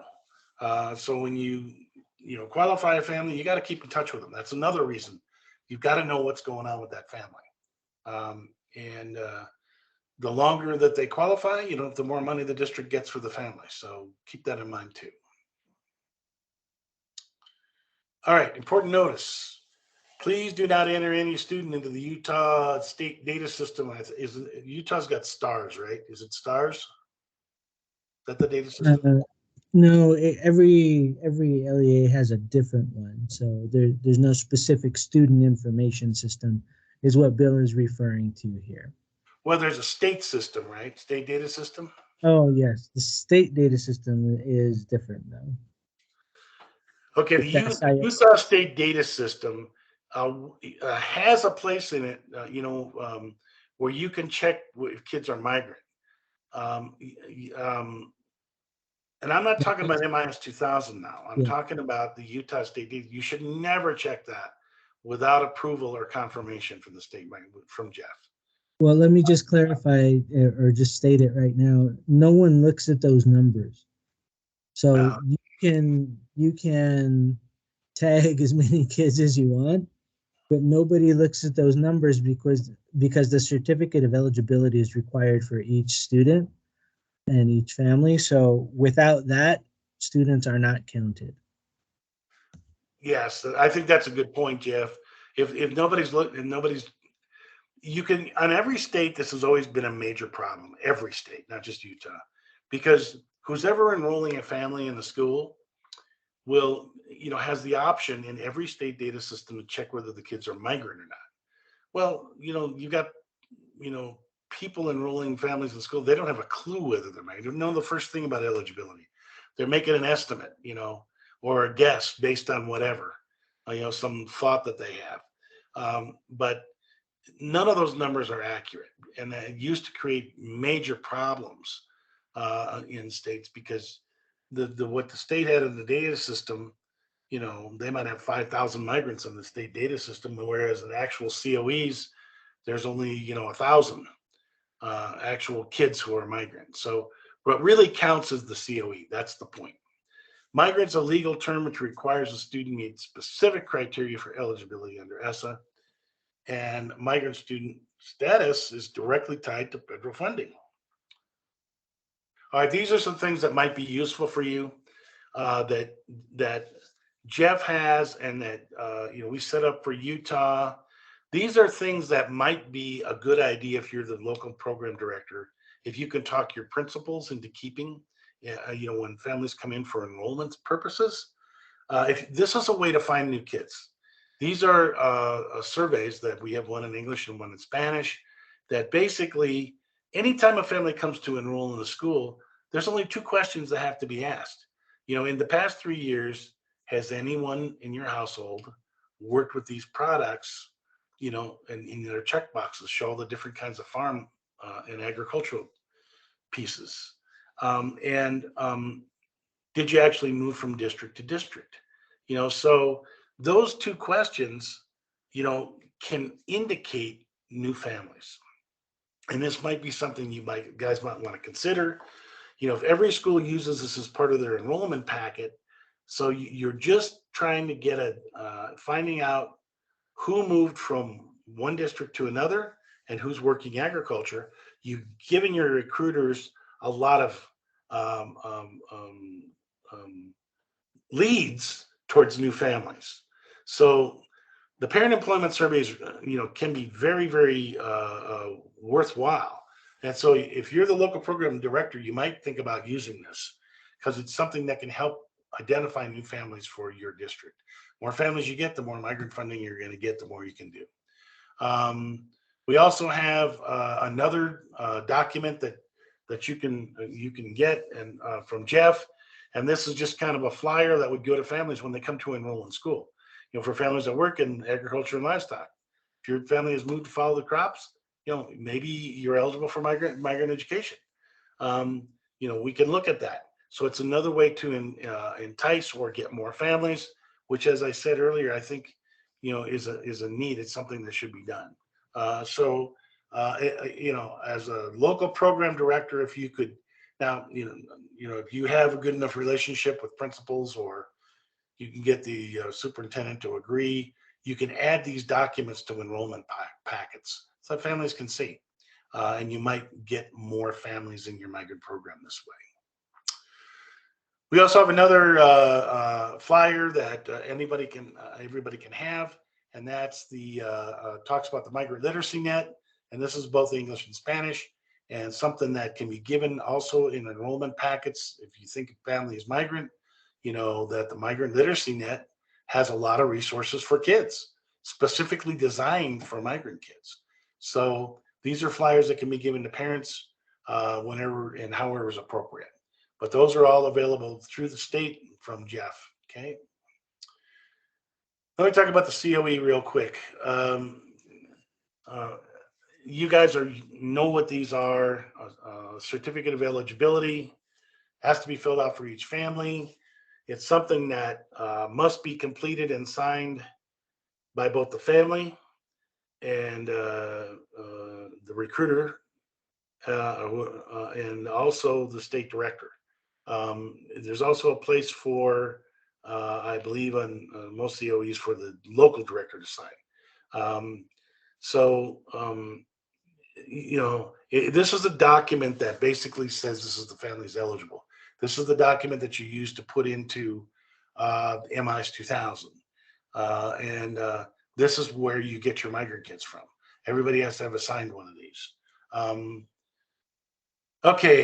This is something that I don't think I need to say, but this is not something you can send home. You can't put this in the enrollment packet and ask families to fill it out themselves. Somebody has to do this. Somebody has to know what they're doing and fill out the COE. What goes on the COE? Well, you need the name of whoever the worker is. as well as the parent and guardian of these kids. So one of them on the COE has to be the worker, and also the guardian of the students who are coming in. It is critical that you've got address and phone number. That's another reason you need to be checking on COEs every year, because one thing I know, because I do re-interviews myself with migrant families in a whole variety of states. These telephones are changing constantly. Addresses change constantly. So you've got to be on top of this, or you're not going to be able to get a hold of the family. So it's kind of critical to keep in touch with families to make sure you've got at least a current phone number for them. Okay. Bill, can I interrupt you for just a sec? Yes. So another reason that this is critically important is because the Department of Ed, when we submit our numbers through MIS 2000, gets uploaded into M6, and then we report that on an annual basis. Well, the Department of Ed compares what we reported with the numbers that we actually get, or that they actually get, and then they look at this particular data element, and that is, when was the last time that the family had a re-up or a reval on whether they're still living there or not. So it's critically important that you guys get this date down if it's a family that is not completing the COE for the first time, because if we don't do that, then the system sends this as a kickback and does not count these students for that year. So we need to have that date in place. Okay? And if it's something that you guys already have already done, then you can still use the September 1st date. That's fine. But it does need to be a date within the time period for that year for that student to count. So if any of you, and so as you go through your COEs or go through your families, just keep that in mind. That's a critical date to add, because once we do add it, then M6 will accept it and will count the student. But if not, that student won't count for us. I think, Jeff, I mean, we've said this in several different ways. I mean, it is absolutely essential that the recruiter keep in touch with the family regularly, not once every 3 years. Sign this again. This is something that needs to happen. You need to be able to know what's going on with these families, because in every way that you can think of, there are critical reasons why, including keeping the current residency, keeping the current address, making sure that the family's still there, making sure that there's not a new QAD, changing the grade levels of kids as they move through the grade levels, because that has to be added to M6 too. Making sure that kids are becoming of age and therefore they're becoming eligible, they're being added. Making sure that if kids have graduated, they're off the COE. So you cannot simply take a COE and stick it in the file and not look at it. This is something you have to keep on top of. So it's really important. Yes. So on the COE, as the recruiters are talking to the family, I know that you're supposed to have it signed, but maybe, or like that same day if you feel, but I would really encourage them to go back a couple of times, because both parents, or ask the parents, were you both coming to seek? It's just not one person. You can have the mom and dad, you can have an 18-year-old. There's got to be more than just one person that's seeking. There could be the two. And also, if they leave during that year, mostly in the summer, to go 50 miles, 30 miles, whatever, from where they are to go picking, that is really qualified a new COE, because it's a new arrival day, as long as they have 48 hours in between the move, and the worker has to go. They can't just go work at the Strawberries and come home that same night. It has to be, they take their family, and it has to be 48. And the reason is they say that is because it could be if they get to the crop and the crop is destroyed or something happens, or the dad gets sick and they they can't work, but one works. It has to be a time period, and then it's a new arrival date. Hilda's actually absolutely right. In which case, you would fill out a new COE for the student, which is okay. It's a little bit of work, but you know that also means a new 36 months of funding and as well as support for the kids. So let me kind of go through this quickly. I think most of this you guys already know. You'll notice on the COE has last name 1, last name 2. There are many of our kids, you know, Hispanic families, many times you got both the mother's last name and father's last name. So you might have 2 last names, and that can happen in other cultures too. So you want to make sure that you put the names of each kid, every kid, on the COE, even the kids that are infants. You might not get you know, funding for those until they reach grades 3, but the feds want to know who in the family is migrant, and so you want to put everybody on there. The ones that don't belong on there is if they've already graduated or if they're 22 years old. So you fill in the current grade level. That's part of what you have to fill in for each kid. That changes each year. Another reason you got to be checking these COEs. Typically it changes. You fill in the gender for each child and the birthday, because the birthday is critical because that's what, you know, that's lets you know whether or not the child is during this eligibility period. They're less than 22 years of age. So this is really important that you put the birth date on there, and it has to be on every COE. Okay. Okay, there's a few things that people will ask questions on. We've talked about this before. There's a thing on every COE that says MB, that means multiple birth. If there were twins or triplets or whatever, you mark that. Then there's a CD verification code. This is what you use to determine the birth date. Now, for most of you, or for the most common one is number 1007. You see the list there? Parent affidavit. So in other words, parent said so. This is the birth date, parent said so. Now you can get all these other things, birth certificates, driver's license, baptismal certificates, all these things. But most likely your verification code is going to be 07. Okay. So just so you know, that's what that is. There's a residency date. That's what date that they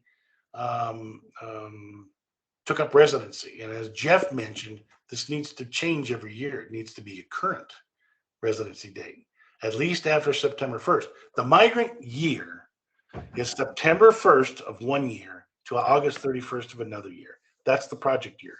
And so that's what you have to look at when you're looking at these things, because certain dates have to be within that. So you absolutely have to check on a COE every year and make sure that at the very least you've updated the residency date, because it has to be within the current year.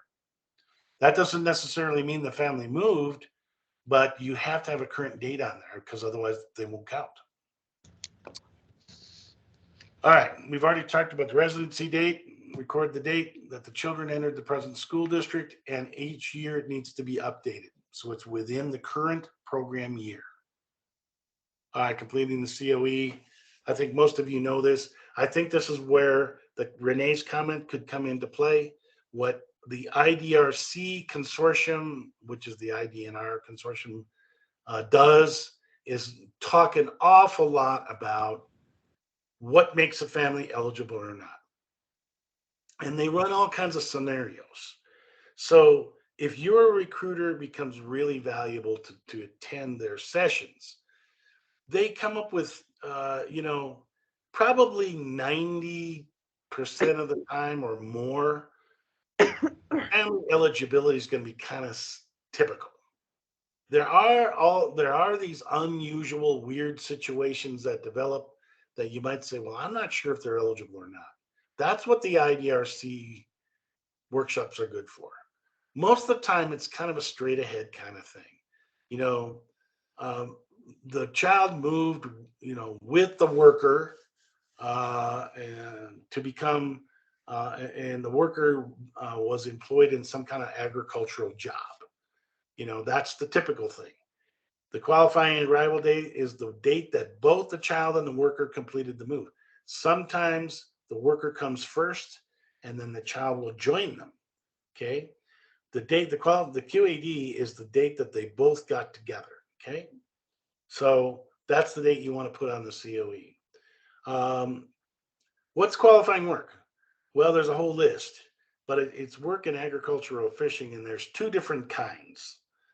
There's seasonal work, and usually the way to there's seasonal temporary, and usually the way to tell the difference is, seasonal work is harvesting things that grow, typically.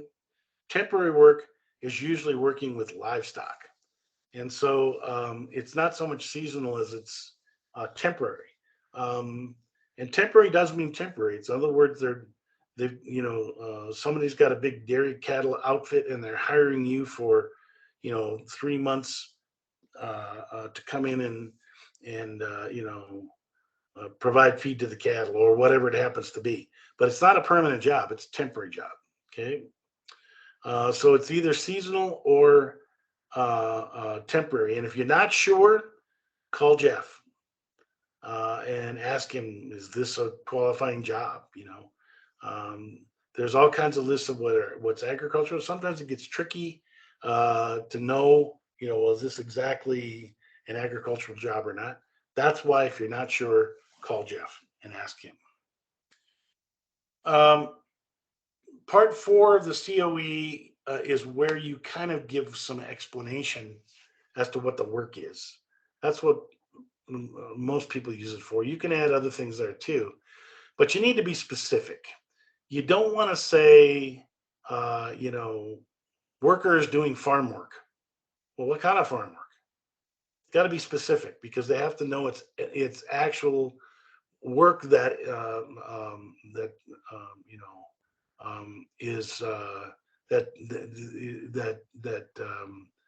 meets the rules. Work that's actually legitimate agricultural work. So be specific. They're not just working the harvest; they're working the onion harvest, separating good onions from bad. So you want to be specific there when it comes to the comments. Then you get to the signatures. You have the parent and the guardian sign. You have the interviewer, which is the recruiter sign. Then the LEA reviewer would be the local program director. And finally, it gets signed off by the state director. So those are the parts of the COE. One thing that should go with the COE, and this is something that Jeff instituted last year, and it's something that, I think, Jeff can talk more about this, but this is basically when you go to fill out a COE with the family, bring this parent advocate family log with you. Basically, all it does, and it's very easy to fill out, is you're just asking the family what kind of needs they have. Do their kids need help in reading? Do they need help in writing? They need help in math. And then the other thing you want to ask is, do they have access to the internet? Have they looked at the Migrant Literacy Net? Because the Migrant Literacy Net's all set up now so that parents can use it with their own kids. Does the family have access to a laptop, tablet, or smartphone? Do they receive instructional services that help them from the internet? You want to know if the family has access to the internet. So basically, it's two things. As a recruiter, it's not that hard. You can simply ask the family, what are their needs? Do their kids have needs in math, writing, learning English, readiness for kindergarten, whatever it happens to be, check the box. And do they have access to the internet, and do they have computers? I mean, even smartphones, something that they can access the internet. Because, due to the pandemic, there was a lot of virtual instruction being provided, as well as, all of the resources that we have available on the Migrant Literacy Net. The bottom of this parent log, you might, as the recruiter, not fill this out. This might be for somebody else. But Jeff, you want to make a comment? Yeah, I just wanted to highlight that recruiters should be completing 2 documents with families, right? They should be completing a COE when they initially meet, and they should be completing this parent advocate family log as well. It's going to help you in the long run to follow up with families as well, because you'll know what services they need, and you can go back and ask, are you getting that help that you initially asked for, or is that even happening? And then you can follow up if there are any other needs that might have come up. So it's a good tool to use to keep you actively engaged with the family and to follow up with them on. So I'd encourage you, all of you, to be doing those two things whenever you meet a family. We'll send out copies of this parent advocate family log, following this to everybody. So you can print out the copies and take them with you when you have a COE, and it's really not that hard to fill out. It's just check boxes. And then make sure you bring it back and give it to the local program migrant director, so they keep these. And so when you want to look at what the needs of your families are, you've kind of got an idea. You kind of got an idea of what's going on out there, so you can start making a plan for, well, how can we meet these needs? At least families feel like somebody asked them, somebody cared enough to say, well, what is it that you need? How can we help you? Bill? Yes. Also on the COE, I would probably during that time, if they fall into the McKinney-Vento, the homeless program, I would really encourage them to notify the person that is over that at their district, so that when we talk about the family's needs and they log it and they have this family, what you're talking about, the family login, and kind of talk about it, you could bring her into your meeting and just saying, these are the things that the families need out of your program. Could you help me get this? So it's not always on the hands of the recruiter, because she has so many. But like I said, if they just kind of look out what they have in their district, there's a lot of help that will help the recruiter to meet the needs of these families. So I would encourage that. I agree. I think, and once again, I don't want to overstate, recruiters have a lot to do, and I understand that. And so it's not an expectation, that the recruiters are going to provide reading instruction for the families, or writing instruction or math. What we're basically asking the recruiter to do is just find out, just ask the family, is there a need here? And then bring it back to your local migrant director to take, so that they have some record of what the families have and need. And that can be taken and used in a variety of ways. It can be bring in Title I services. It can bring in homeless services. It can bring in migrant services. But at least you've got an idea of what the families need. And there's a record of it. And this is something that we'll start using for the needs assessments and the evaluations. So, are there questions on this?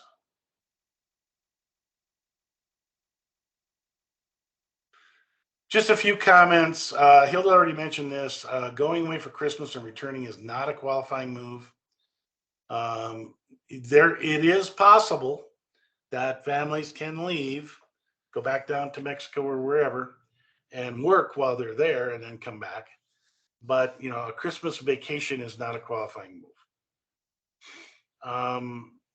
You got to be specific on the COE about what type of farm labor it is. Mentioned all these things.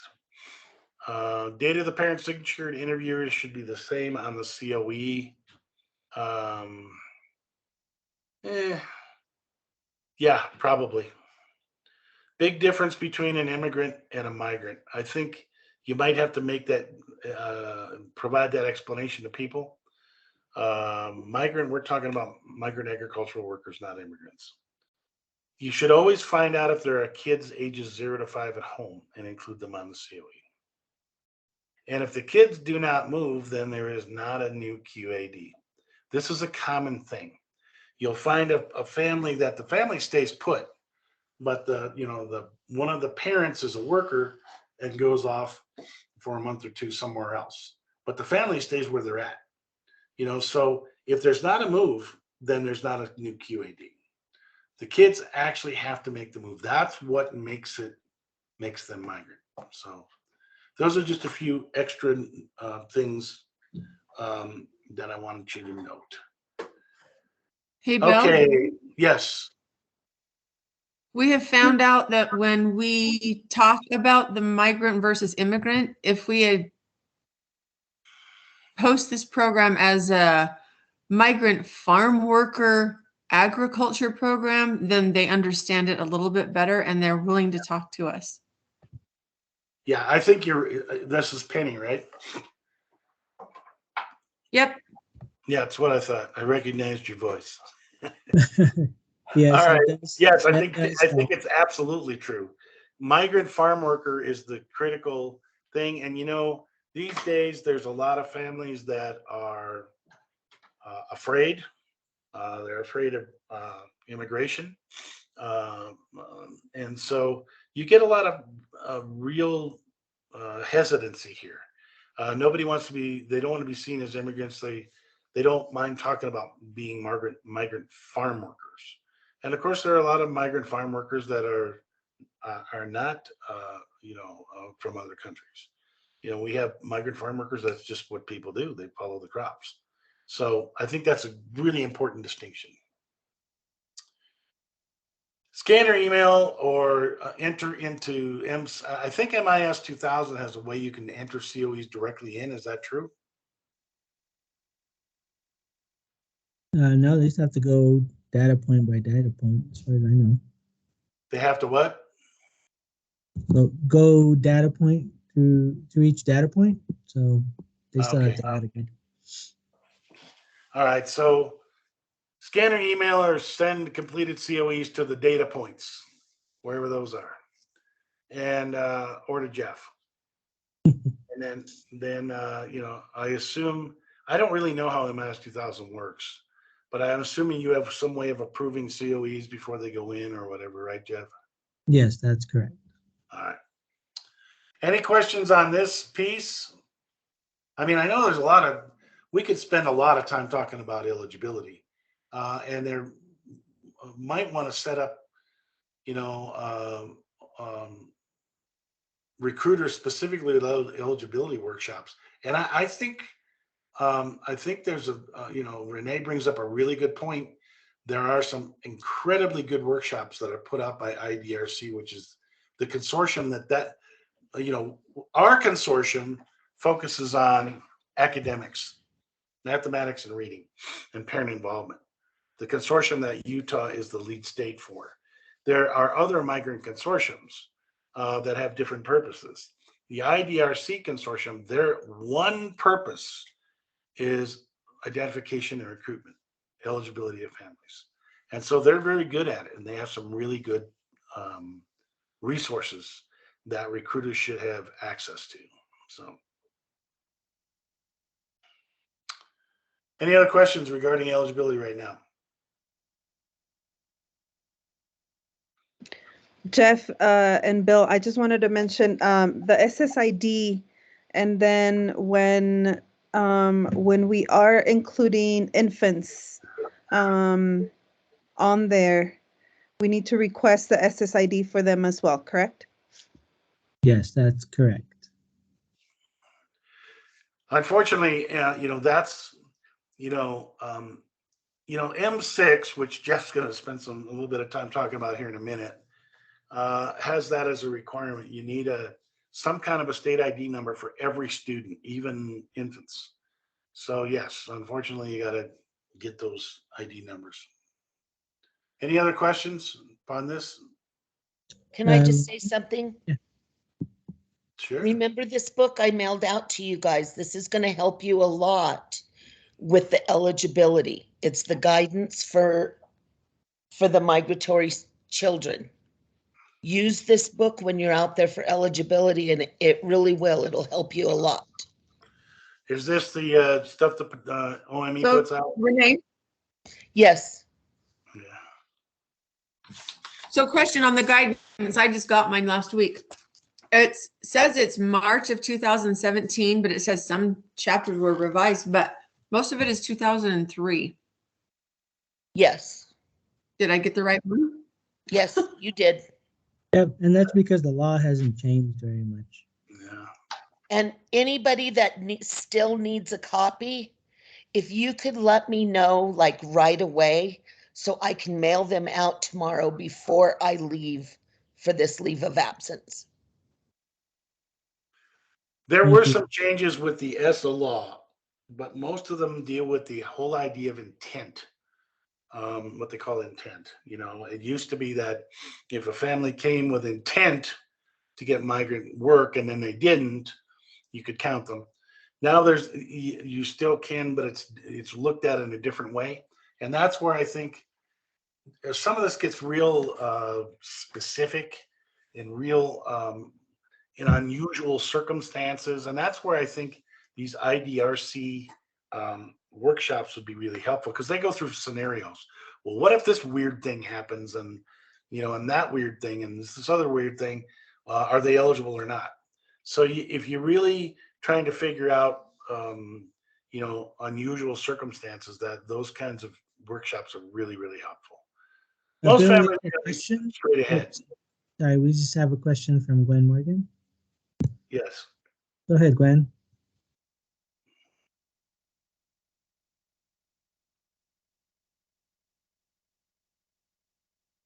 Gwen, I can't hear you. And I know you're unmuted. Type it in the chat I box. think Gwen's question, no, it's good. I think Gwen's question had to do with sending in the COEs. Oh, okay. We've never sent them in. Well, we haven't. A long time ago, we used to send our COEs in. Yeah, So this no. is a new thing now. You want us? You No, we want us don't. to send them in? No. We don't need to have your paper COEs. So you should be keeping those. Oh, They because that's should what you be just stored said. they should be stored in a safe place that's not, readily available to anybody, because there is some specific family information there. So you want to protect student privacy. But no, we don't need to have the hard copies sent in. All we need is for you to complete the COE online. And you have Okay, 10 Bill, days. can you go back a slide? Sure. Yeah, ignore that. Scan and email or mail. Oh. No, don't do that. Do what Jeff tells you. Okay. Yeah. I believe that's what Gwen was trying to ask. Well, I was. Yeah, Gwen Okay, just said that was her question, so we've cleared it all up. So yes, you do not need to scan COEs. You do not need to send them to me or to Renee or Bill. We only need for you to complete your certificates of eligibility online through MIS 2000 as soon as you can. And the law actually states you have 10 days to do that after you've completed a COE. But if you could get it in sooner, better.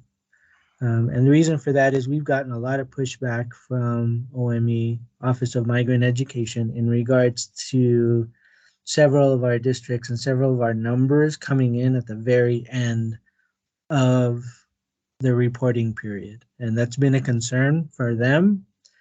And honestly, it's a concern for us as well, because if you don't know whether a student is migrant or not, how do you know they got services during the year? So if you're waiting until the very end of the year, how can you prove that student got migrant services? And that's a stickler that we've been bouncing back and forth with OME for a while. So it would really help and make life easier for us as a state if we didn't wait until the very end and we got those in as they were happening. Other questions? Thank you. Anything else? Okay, I'm going to move on to the last thing. I'm going to talk about this really, really quickly. Utah is the lead state in the Migrant Parent Empowerment Consortium. So it's a focus on parent involvement. Utah's the lead state with 9 other states, including Montana, North Dakota, Minnesota, Virginia, New Hampshire, Nevada, and Hawaii. So all of our states are partnered together to look at aspects of parent involvement and also to expand some of these resources that we have developed in the past. So, like I said, this has been a consortium that has been around for 25 years now and produced a lot of really good resources. The objectives for this round are to create, and we've already done it, a parent portal for the Migrant Literacy Net. So now parents can go on and actually do work with their kids to help them with reading and math. But the whole system relies on something called parent advocates. That's one of the reasons we've got this parent advocate form. So I'm just going to mention this briefly. Another thing that we've done is we had, as part of the system, online reading screeners, which would identify reading needs, and then would automatically assign online tutorials in reading for kids. Now we've moved into math. We not only have online math screeners, which identify kids' reading and kids' needs in math, but now we have online math tutorials. They just went online, so in addition to all the reading tutorials, we've got all kinds of math tutorials. And we're adding something called an online parent education plan, because you've got a lot of parents themselves need to learn how to read and do math at a higher level. And so we're creating that as part of the system. So we have all of these things that we're working on as part of this. And a lot of it revolves around adding a lot of resources to the Migrant Literacy Net. On the Migrant Literacy Net now, we have all kinds of teacher resources, which you can go on and use, including almost 300 lesson plans. And all of that are mapped to the Common Core standards and the WIDA standards, and you can use any of that. Bill, Go ahead. I'm going to interrupt you for just a sec. We have a question from Nebo, and I don't have a name. Sorry, so I'm not sure who that is.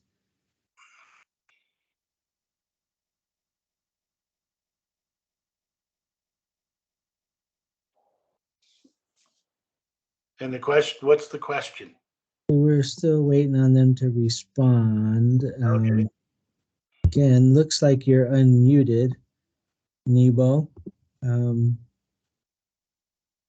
Maybe you can type it in our chat, because we can't hear you for some reason. Renee, do you have people muted?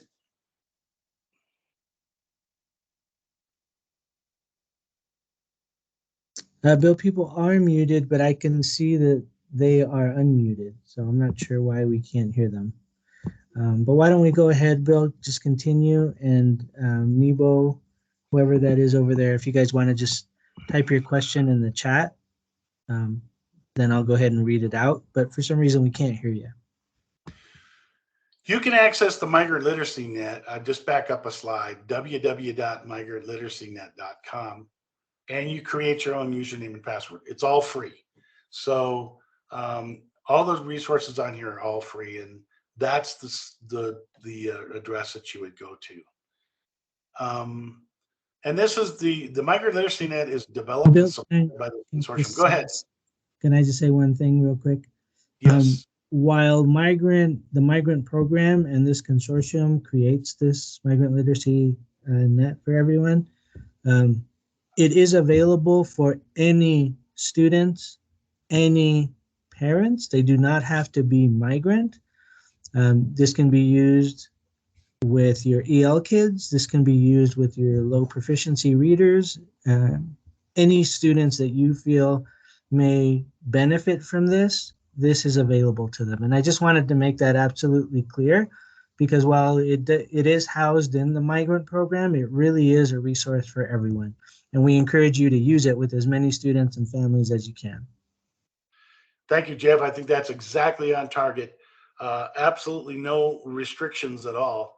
It was designed to be for migrant kids in that it focuses on teaching discrete skills. It's not a scope and sequence curriculum.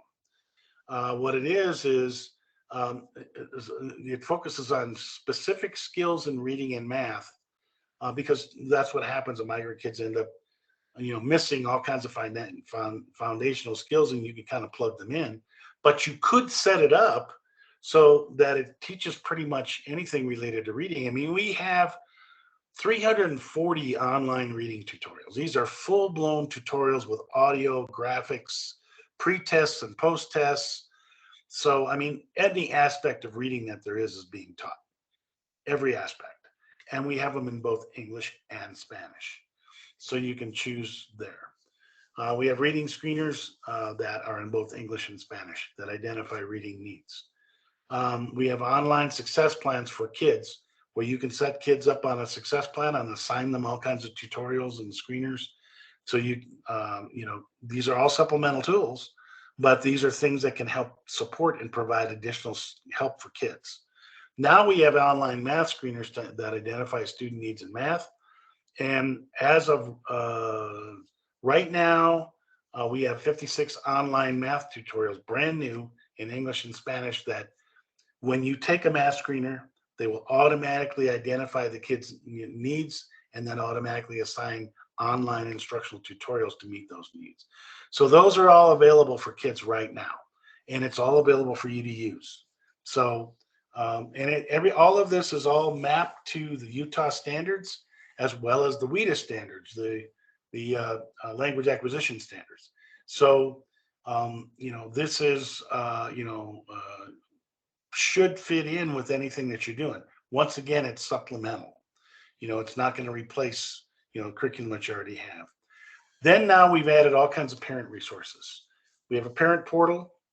We have reading and writing activities, and we're going to be adding math activities this year for parents that they can do with their kids, that you can, if you wanted to have a family literacy night, you could use these activities with and have parents work with their kids. We have online electronic graduation plans for kids. We have parent advocate teams, where that's important, is to that a parent advocate be identified in every local program. And the parent advocate be the recruiter. And it's just somebody who's going to collect the needs of the family, bring it back to the program director, like these parent advocate forums.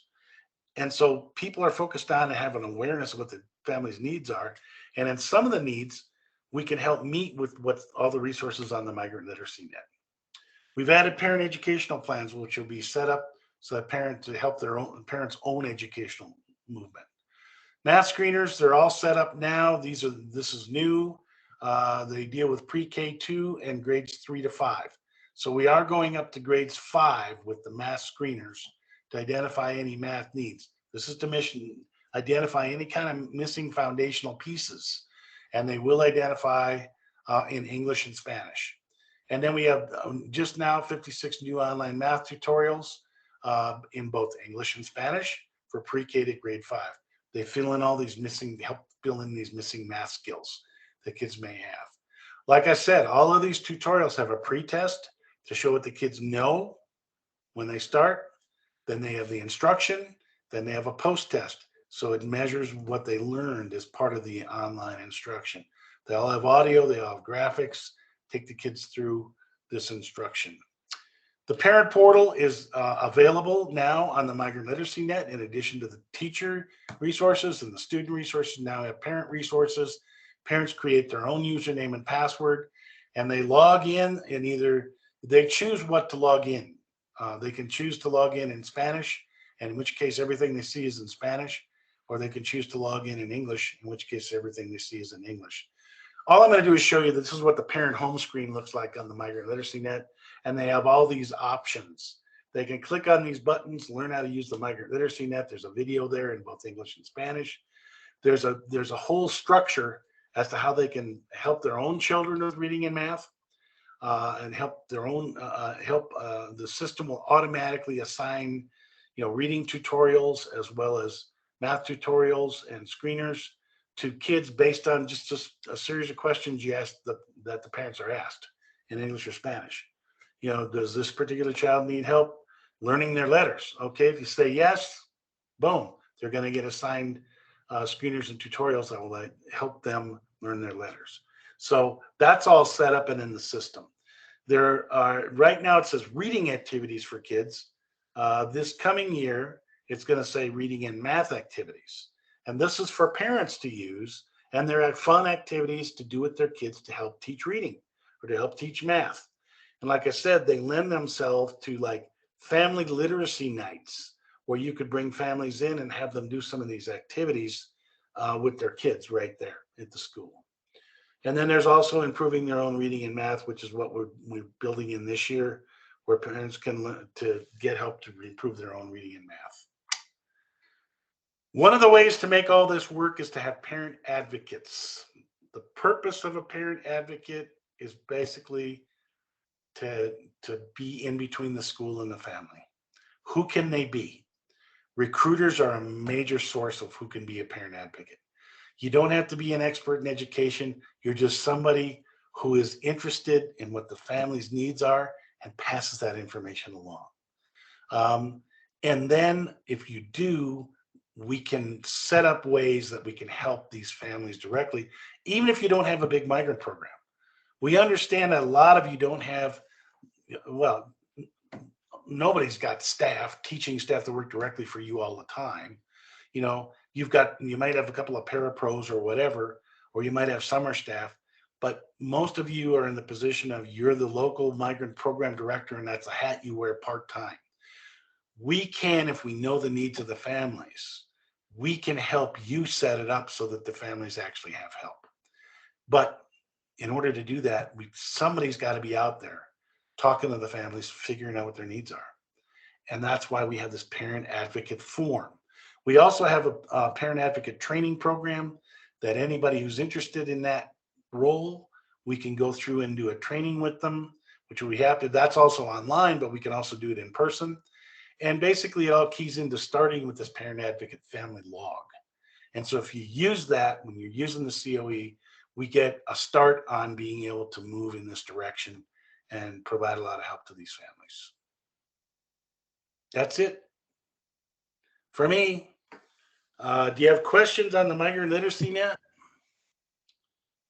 Or what I was talking about with this family parent advocate concept?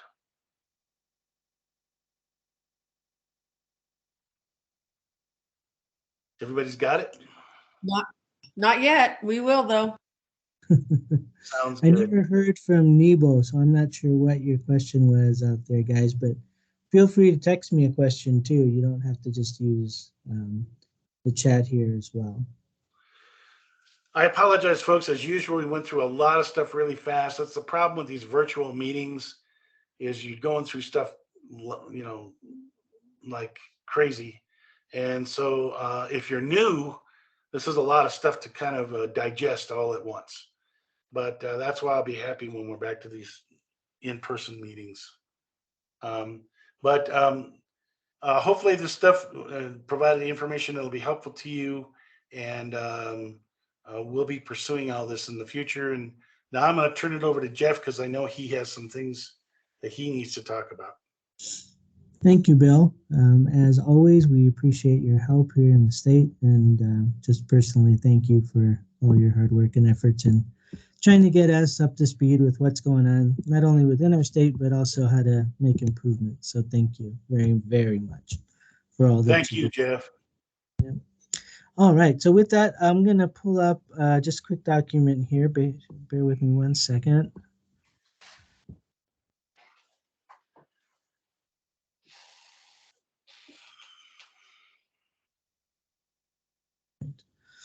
So I have sent this along to Renee, so you'll be getting this very soon after our meeting, if you haven't received it already. But I wanted to point out the use of M6, and it's important that you understand that M6 is available to you and should be a resource for you to be using. And the reason that I say that is because it allows for the transfer of student records from one state to another, but also from one LEA to another. So if you have a student coming to you from another district within the state, you can pull up as much information as has been entered for that student. And this is why it's critical that in our MIS 2000, we have as much information as we can for students, because all of the information that we upload into MIS 2000 on a daily basis gets uploaded to M6. And any corrections that we make are available and cleaned up on the next day or the next couple of days. So it's critical that any information that you add is as accurate as possible, obviously, but also that you're doing it consistently. So if you know that a student has moved, or that something has changed or that something has or could be updated in their records, you want to make sure that you do that as soon as possible. And it's not to say that we need you sitting in front of a computer all day long, because obviously it's not going to be possible. But we do want you to know that all of you have access to M6. And if you haven't gotten access to it, the way that you do that is by emailing me, telling me what your official role is, your official capacity, and then I will give you the appropriate I'll give you the appropriate clearances for your specific role so that you can work with student records and identify students through M6 as well. Okay. So what can you do with M6? Well, you can send move notifications by email when students leave your area to other states. You can also do that again with other districts within the state. You can receive notifications when a student comes into your area. You can review past information from that student. Ideally, if they're in secondary, you'll also be able to see their state assessment scores from language arts and math. And in some cases, some states even do science. So that would be available to you immediately when you were able to identify a student as coming into your area and you wanted to look up any of their information. Okay. There can be added immunization flags to determine immunization records, but I don't know that that has been fully implemented yet, but it is possible within the system. And then you can run student mobility reports about kids that are coming to you and leaving. And you can do that from multiple states as well. So you can see what states you're getting kids from and they're moving to. Again, this flyer is attached to an email that Renee will either be sending to you or that she already has. But are there any questions about M6 and its use?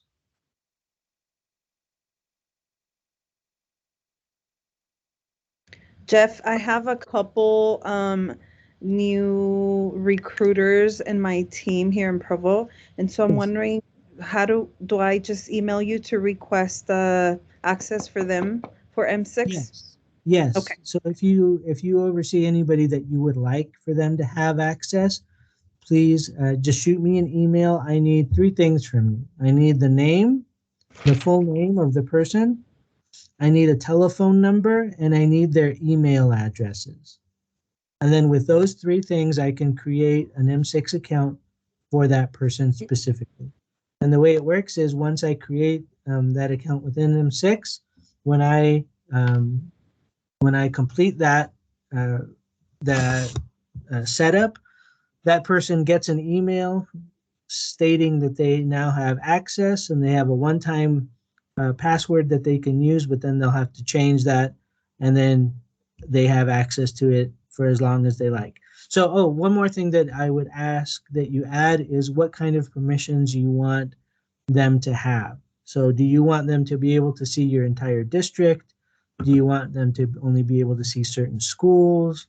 That's entirely up to you as well.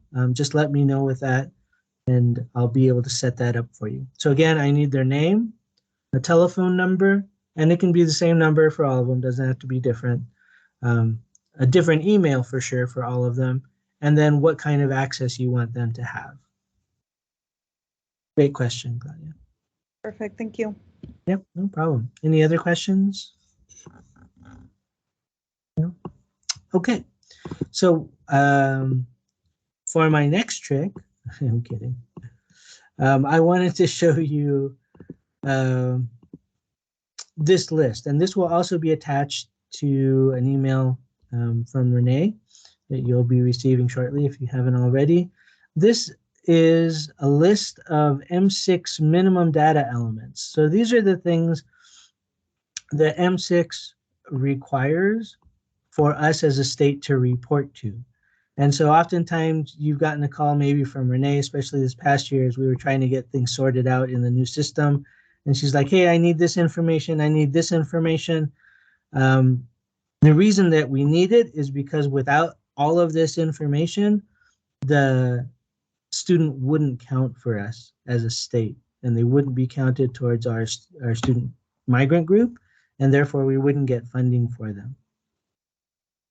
So I wanted you guys to be clear on that, and I don't want to spend a whole lot of time going through it now. It's something that you can look at, in your free time when you're just hanging out like you usually do, right? But it is important for you to have that, so I wanted you to have the list. This is a list generated specifically by the Office of Migrant Education and M6.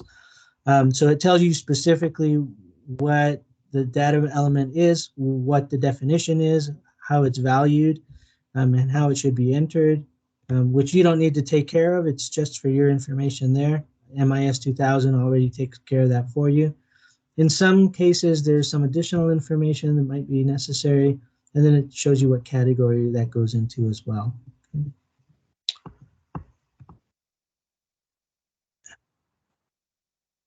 Right. And then with that, there's one other thing that I wanted to mention to you guys, and so let me pull that up. Give me a sec.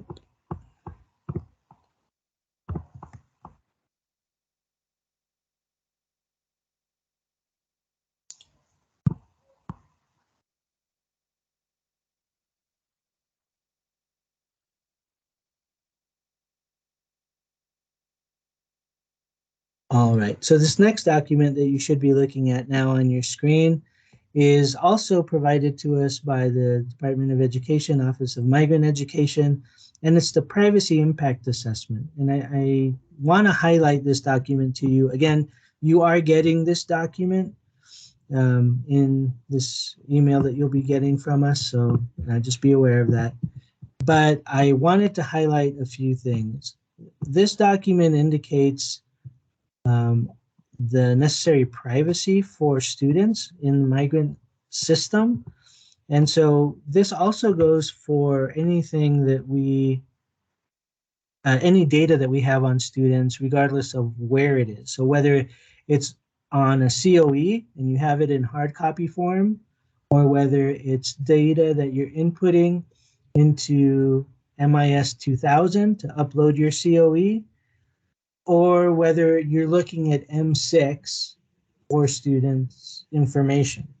You need to be aware that there are some very specific legal requirements on addressing student needs. I did want to highlight that this document shows and states that we do not collect social security numbers from students or families. I have heard in the past that there have been some questions, and I even got a couple of questions this year in regards to that. So I wanted to make sure that that was clear. That is in this document.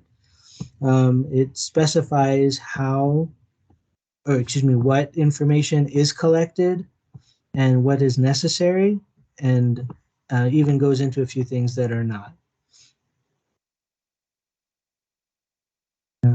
Let's see. Oh, so here's a section on social security numbers. As you can see, does the system collect social security numbers? The correct answer to that is no. And I know sometimes people have questions about that. So I wanted to make sure that you knew that that was available. Anyway, there's a wealth of information here. I do want you to know, though, that in my conversations with OME, they have shared their concern for privacy issues for students, and in fact have even highly recommended that on computers where you are going to be looking at student information, that you get those kind of screen protectors that kind of make it impossible to see from an angle.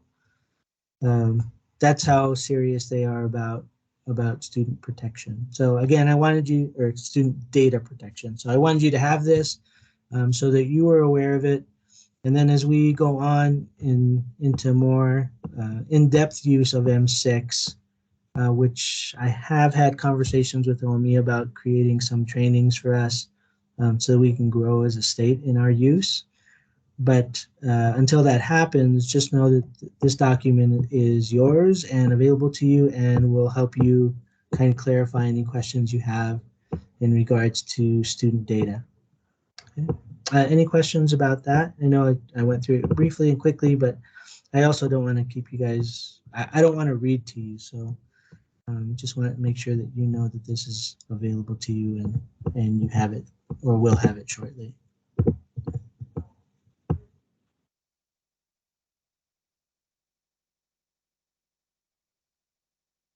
Okay, well, since no questions have come in, let me just recap then some of the things that we've talked about during this meeting. I have at least 7 points that I wanted to reiterate to you, and maybe you guys have some for me as well. The first one is that COEs need to be in, and they need to be in as soon as possible. So please make sure that you get that taken care of as you can. The other part to that is that we want the family log to be completed as well. Use that as a resource for you. And I'm not sure that we've sent that out anytime recently, so I'll make sure that we do that as well, so you have that available to you also. Okay. Another key important takeaway from today's meeting should be your priority for service kids. Kids need to be identified in priority for service, and there's no reason why they shouldn't be. I know we have students that are at risk or at higher risk already, and we're just not counting them as a state. So we need to be much better in doing that. So again, I think Renee actually has already sent that to you, if I'm not mistaken. I think I saw that come through. So please check your emails, because you do have that document that identifies what a priority for service student is. If you don't have it or you have any questions about it, please get in touch with me. I'm happy to have that conversation with you. Okay. Recruiters need to keep in touch with families, or the people that are going out to meet families need to stay in touch with families. So it's not enough just to meet them, complete the COE and the advocate form, but we also want you to make sure, or we also want to make sure that you are in continual contact with the family. So please make sure that you're able to do that, or allowing for your recruiters to do that, because it is a critical component. And as the report that Bill mentioned to us stated, it's what you guys identified as the most beneficial factor in keeping students engaged in school. So let's make sure that we continue to do that. Bill and I will set some a meeting time for the training that we discussed that you all seem to want. So we'll be happy to get that out to you soon. And then let's see. Oh, there's one thing that I do need to mention to you, and that is program monitoring. So this year, before the close of the year, and I know it's a tight schedule, but I'll be working with these 4 districts to do monitoring for this year. And those districts are Ogden, Nebo, Millard, and Provo. Okay.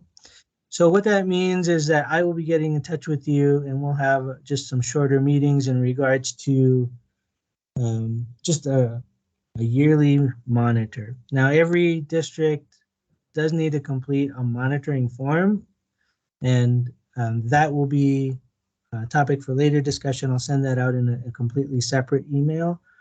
But the districts that I do want to have a personal visit with, whether that's online or face-to-face if possible, ideally that would be best. I'll bring treats, I promise. But that would be, again, Ogden, Nebo, Millard, and Provo. Okay. And again, I know this is the first time those districts are hearing this, so don't freak out.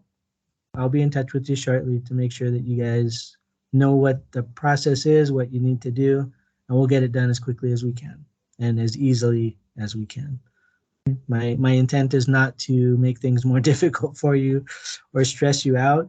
It's really a time to look at what your district is doing in regards to the program, what kind of supports you may need from the state in order to do an increasingly more efficient job, and to give you the support and help that you need. And I know that many of you guys have great contacts with your federal programs people, but there are some of you that don't. and you need some additional support, and I want to be that for you. So all of that is to be taken care of through this monitoring stuff. Okay. With that, are there any questions for me or for Bill or for Renee? I think Hilda's jumping at the screen here. Let's see. Yeah, I just want to say again, thanks for all the recruiters for all the hard work and making it possible for this re-interview. They're just hard workers, and I just want to tell you thank you, all you people out there. Absolutely. Thank you, Hilda. I appreciate you saying that because I wanted to do that as well. And I know that things have been a challenge for you guys, and you guys have been working hard. So I really appreciate all that you guys are doing, and I want to make sure that that you get the appreciation that you deserve. So thank you. Any other questions, comments, opinions? Oh, hang on, I got a hand up. Let's see. Yeah, that's Mike. Penny. Yeah, go ahead, Penny. Hilda, we just wanted to thank you for coming. Our families really appreciate you being there and talking with them and bringing them fun things. And they really wanted me to let you know how much they appreciate that and what you provide for them. So thank you. Thank you, Penny. Thank all of you. Bill, So thank you so much for your time today. Renee, best of luck with your health and everything that's going on with you. Please know you're in our thoughts and prayers as you go through this. And please let me know if I can do anything to help you out as well. Sure. Thank you. All right. So with that, guys, thanks very much. I'll linger on in case there are any questions for me, but I certainly appreciate all that you guys do. I don't want to keep you any longer because it's been a long meeting already and we've given you a lot of information. If any questions do come up, please feel free to ask me, send me an email, send me a text, give me a call. I will get back to you just as soon as I can. But other than that, I hope Jeff? you guys have a great day. Yes. Hey, with all of your trainings, we would like another MIS 2000 along with the M6 trainings to make sure we're getting it right and don't butcher it like we did this last year. Well, it's the first time we've used the system, and considering, I think we did okay, but I think we can also do better. So absolutely, we'll get that on the table for everybody as well. And I'll let you know, ideally, I'll let you know at the same time that Bill and I let you know about his training. Thank you. You're very welcome. Thank you, Jeff. Oh, you're welcome, Claudia. Have a great day. Bye-bye. Want to say anything else? See you, everybody. Take care. Bye, everybody. Have a great day, everybody. Bill, I have a question for you. Okay. Would it be possible, and I can pay a stipend, to get you to do like a professional development, maybe a half hour on the migrant literacy for the my Indian ed groups? Yeah, no, you don't have to pay a stipend. I'd be glad to do it. Okay, I'm going to talk with Chuck and get his okay on it, and then we'll set something up. It probably won't be till next year because we've only got one more meeting and then the end of the year. And so it would be after September. Is this Renee talking? Yes. Yes. Okay. Yes, absolutely. No problem. And, Okay, yeah, no thank problem. you. Hey, everybody have a great day. It's always good talking to all of you. Thank you, Bill. We'll be in touch just shortly for setting up some meeting time. So if you want to look at some dates, let me know. All right, sounds good, Jeff. I'll talk to you after this. Yep, talk to you soon. Bye-bye. It's great to see you, Bill. Bye. Great to see all you guys. Bye. Thanks, all of you. You guys are great. Thanks, Jeff. Thanks, Bill. Thanks, Renee. Thank you, Penny. You're awesome. See you guys.